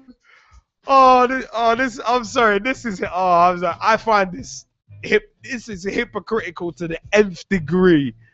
It's like, Jose Mourinho's hypocrisy is just it's laughing. This guy is laughable to me. He is absolutely laughable. This guy is funny. Oh my word, this dude is funny. I find this guy funny. You wait for financial fair play. You don't give a damn about financial fair play. This guy's an idiot. I'm saying this guy's an idiot. Skypers, do you want to jump in on this? Because I'm gonna end up accidentally swearing if I don't stop. Tom Wood, go on, have at it, man. What I don't get is moaning about spending all that money when he's just spent out like 32 million for Diego Costa. He must be nearly over 100 grand a week. Exactly. Oh my God. And they're run by Roman Abramovich, and he's got money in it. Yeah, Romoran Abramovich. Well, I can't finish that on air, but it's one of them ones. Mourinho saying that Luke Shaw's wage demands would have killed their stability with financial fair play and killed the stability in your dressing room. No, that does not hold any water. That does not hold water at all. That is just no. I'm sorry, but no. The one true point that he came out within this was what's it? The guy's cheaper than a young English lad. About Felipe Luis. Yeah, fine. That point's fine. But saying something after how much money you spent, Jose, in your first stint at Chelsea, you can never, ever complain or say that someone's wage demands would destroy the stability in your dressing room. You can't say that. Nah. I'm sorry, nah. What a moron. Mike Arnowen, did you want to jump in on this? Yeah, I was just going to kind of agree with Tom. I was going to say a bit about, like, obviously they're owned by Abramovich. They've gone out and signed the likes of Costa and Fabregas and all that as well. And they're signing players for big money. It's kind of a bit ridiculous how he can say, like, oh, I didn't go for Luke Shaw because he's too much. That is funny. The hypocrisy is laughable. I personally think Mourinho's one of the biggest hypocrites walking in football. Really, he really is. He's been talking smack about Wilshere as well. Oh, he sets a bad example. Mate, Jose, you just need to shut your face about setting bad examples. Who was the one getting in fights and poking assistant coaches in the eye? Were you Roddy Piper back in the 80s? I mean, Sam Greenham, you wanna have at this? Yeah, well, it's just I don't get what he's talking about. The financial stability of the club. They've just got 50 million for one of the worst players ever, David Luiz. I'm sorry, but it is the biggest waste of 50 million. The liability, isn't it? Ever. He's good, but he's not 50 million good. Oh, nowhere near it. Nowhere near it. I mean, I said the hypocrisy is astounding. But this is Jose Mourinho, biggest hypocrite in football. One of the biggest hypocrites in football. But you know what? We want to end the show on a positive note. And our special feature segment was about the future. Was about the future of the game.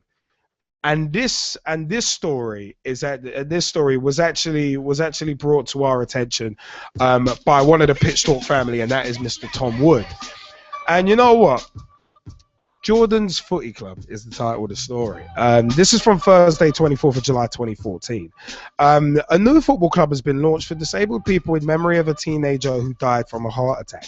Nigel Stewart, 45 years old, of Overton Road, Benfleet, has managed Raleigh-based Hambro Sockability for 4 years, but has now launched his own football club for youngsters and adults with special needs. The club, called Porter's Sockability, has been named in memory of one of the disabled players, 14-year-old Jordan Porter, who Mr. Stewart used to manage. Jordan, who lived in Grays, died in 2011 after suffering a heart attack. He suffered with a heart condition that went undetected. Mr. Stewart's wife and treasurer of the FA registered club, Nicola Stewart, said the death of young Jordan inspired her husband to form a new club. Mrs. Stewart, who's 42 years old, said Jordan's death hit Nigel hard. They were very close. He was only 14 years old, a young lad, so Nigel felt he needed to do something. It has taken the couple and their best friend, Maxine Nutkins, who's 37 years old, of Southend, 2 years to build the club, which opened its doors last week. The club has already attracted 32 adult members, aged 16 and over, and 8 youth players. They will take part in Sockability tournaments with other teams in Essex when the new season starts in September, and they will train at Cedar Hall School in Hart Road, Fundersley. Mrs. Stewart added, Nigel is completely over the moon and we're all so proud. It isn't just about the football, but also about having fun. We have a few dads on board who help train, and our football coach, Luke Hammond, also has special needs. The families do get involved, and we're also hoping to host a picnic for everyone in the summer. On Friday, the team unveiled their new strip in claret and blue colours, which were Jordan's favourites, during a presentation evening at Hullbridge Sports and Social Club in Lower Road. Jordan's grandparents, Pat and Pam Cook, were also present at the evening. Now, for more information on the club, contact Nicola Stewart on 07936 043 721. 07936 043 721. If you'd like to know, if you'd like to know more about Jordan's Footy Club. So you know what? That's fantastic news. That is legitimately fantastic news. And also, another bit of fantastic news. We recently filmed the Pitch Talk Meets with him, which is in post-production. And a big shout out to Mr. Sahel Raymond, breaking down barriers every day. Truly is. Sahel, this is from Class on Grass, facebook.com/Class on Grass. And you know what? Sahel is truly living his dream. Manchester United are delighted to see Sahel join the club as one of the new coaches at the soccer schools. We're absolutely delighted to welcome Sahel to Manchester United. His determination to reach a unique role in football is an example to us all. In the face of great adversity, Sahel has shown that hard work and determination counts for everything in overcoming obstacles. Since coming to the training ground last year, everyone at Manchester United has welcomed Sahel with open arms. None more than former United legend Nicky Butt, who said it is an amazing achievement, and speaking to him, he comes across as a young man who knows what he wants to achieve. It is magnificent now that he will be sharing these great qualities with young players of the future, and I am sure they will be inspired by all that he has achieved. You know what, yeah? Sahel, Mr. Sahel Raymond, For myself, Straight Shooting LJ, the G-Man and Jezzy Fizzle, Liam Angel, Gavin Henry and Gerald Williamson. It's one of them. Congratulations. That's fantastic news. Well done. That is, and you know it's only the beginning. You know for Sahel it's only the beginning. His website, www.classongrass.com, facebook.com/classongrass, and @classongrass on Twitter. As said, our Pitch Talk Meets interview with him is actually in post-production now. But you know what? 2 fantastic stories we felt should round out the show. Jordan's Footy Club and also Sahel being taken on as one of the new coaches at the Manchester United soccer schools. Great news. Great news on both. Great news on both. And Tom Wood has said congratulations as well. So it's one of them was fantastic stuff. You know what? It's been a pleasure once again bringing you your Monday Night Footballing Fix. But it is time. Almost time. Actually, Tom Wood, do you wanna add anything about Jordan's Footy Club? All I can say is thanks to my manager, basically. He's always been there for me. He's helped me, made me improve as a player. But when you was reading that story, it was also going to bring a tear to my eye. But at the presentation night, it was really hard for my manager. He was trying to do a speech and he just broke down in tears. We nearly had to take the microphone away from him. It was that bad. No, I hear that, man. I mean, it's one of them was to commemorate someone's death is always fantastic. I mean, it was done recently with Ibis Football Club with Run for Rob, which was raising money for a couple of really good causes. Including the East Anglia Air Ambulance and the South Yorkshire Multiple Sclerosis Centre as well. So it's one of them. It's fantastic to see football being used as a vehicle for good. It's fantastic. You know, absolutely love it. And it's inspirational to see that good can come from football, not just the greed. It's one of those. Football's not just about the rich players or the greed or their personal lives or anything like that. It's about using it as a tool to bring people together, to be inspirational. That, for me, is what football is about. That is what makes football the beautiful game. Bringing people together. No matter what race, no matter what creed, no matter what gender, no matter what your sexual orientation, no matter what your ability, whether able-bodied or differently able. It's one of them ones. One of them ones, man. Salute to those doing good in football. And you know what? That is what the Pitch Talk Meet series is about. We want to highlight those doing good stuff in football. Same with Pitch Talk on the road as well. So it's one of them ones. But you know what? I have been Straight Shooting LJA. And on behalf of myself, the G-Man and Jezzy Fizzle who couldn't be here today, it's time for us to start vacating the place with a haste. So it's time for us. Yeah, it is time for us to vacate the place. I give you all a wave, a big shout outs to all of those tuned in, But you know what? It is time for us to say a little.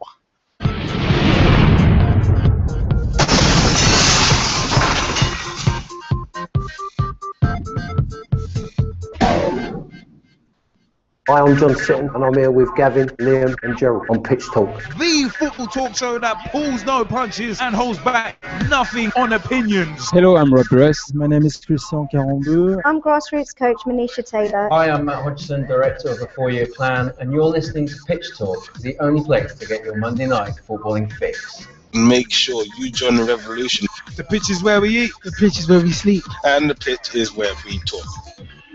I'm Andy Copeland from the Glennet Southern Amateur League. Philip Wick, I'm CEO of 14. Rob Lusher, former chairman of Ibis FC. I'm Samir Swanee, co-founder and co-director of Motivate Sports and Fitness. And you're listening, and you're listening to Pitch Talk. Yeah, ladies and gentlemen, boys and girls, children of all ages, Straight Shooting LJ, the G-Man and Jezzy Fizzle proudly bring to you the football talk show that pulls no punches and holds back nothing on opinions. Because the pitch is where we eat, the pitch is where we sleep, and the pitch is where we talk. It's been another manic Monday. The organised mayhem that is your Monday Night Footballing Fix. www.pitch-talk.com is the official website. Check out that. And you can also go www.pitch-talk.com/podcasts for our podcast links. My word. Also, it's I ain't forgot the other details. I just want to give that dramatic pause, baby. But you know what? Also, facebook.com/pitchtalk. Become a fan, become a friend, become a member of the group. Join the footballing revolution. We are working so hard to create. myspace.com/pitchtalk. pitchtalk.blogspot.com or .co.uk. Both of which will bring you to our blogs by yours truly, Straight Shooting LJ, the G-Man, Jazzy Fizzle, and others as well, such as Big T, aka Thomas Hewitt, Mr. Russ Vernon, also Dave Mear, aka @Mearcy on Twitter, and many more. Also, big time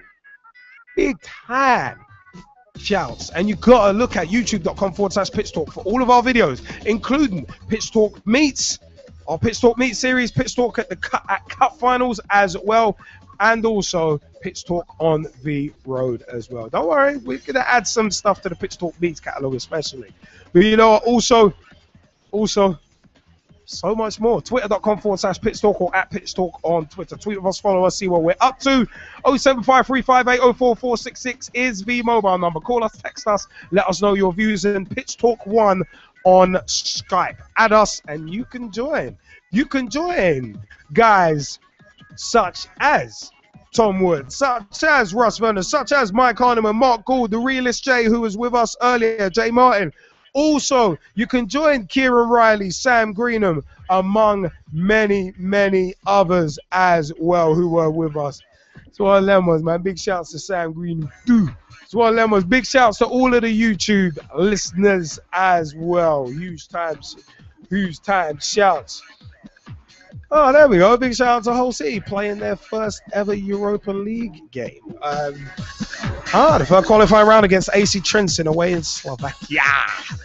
It's one of them ones. But you know what? A big shout out to Mike's girlfriend Tara, who won't be his girlfriend for much longer after I'm done. No, I'm kidding, Mike. I'm joking. But no, it's one of them ones. Big time shout out, Tara. Big time shout out. He's gonna kill me for that one.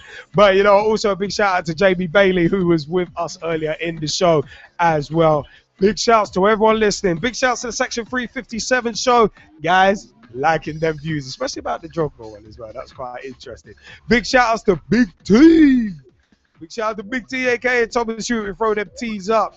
Big shouts, of course, to so many others as well. Wires666 on Twitter as well.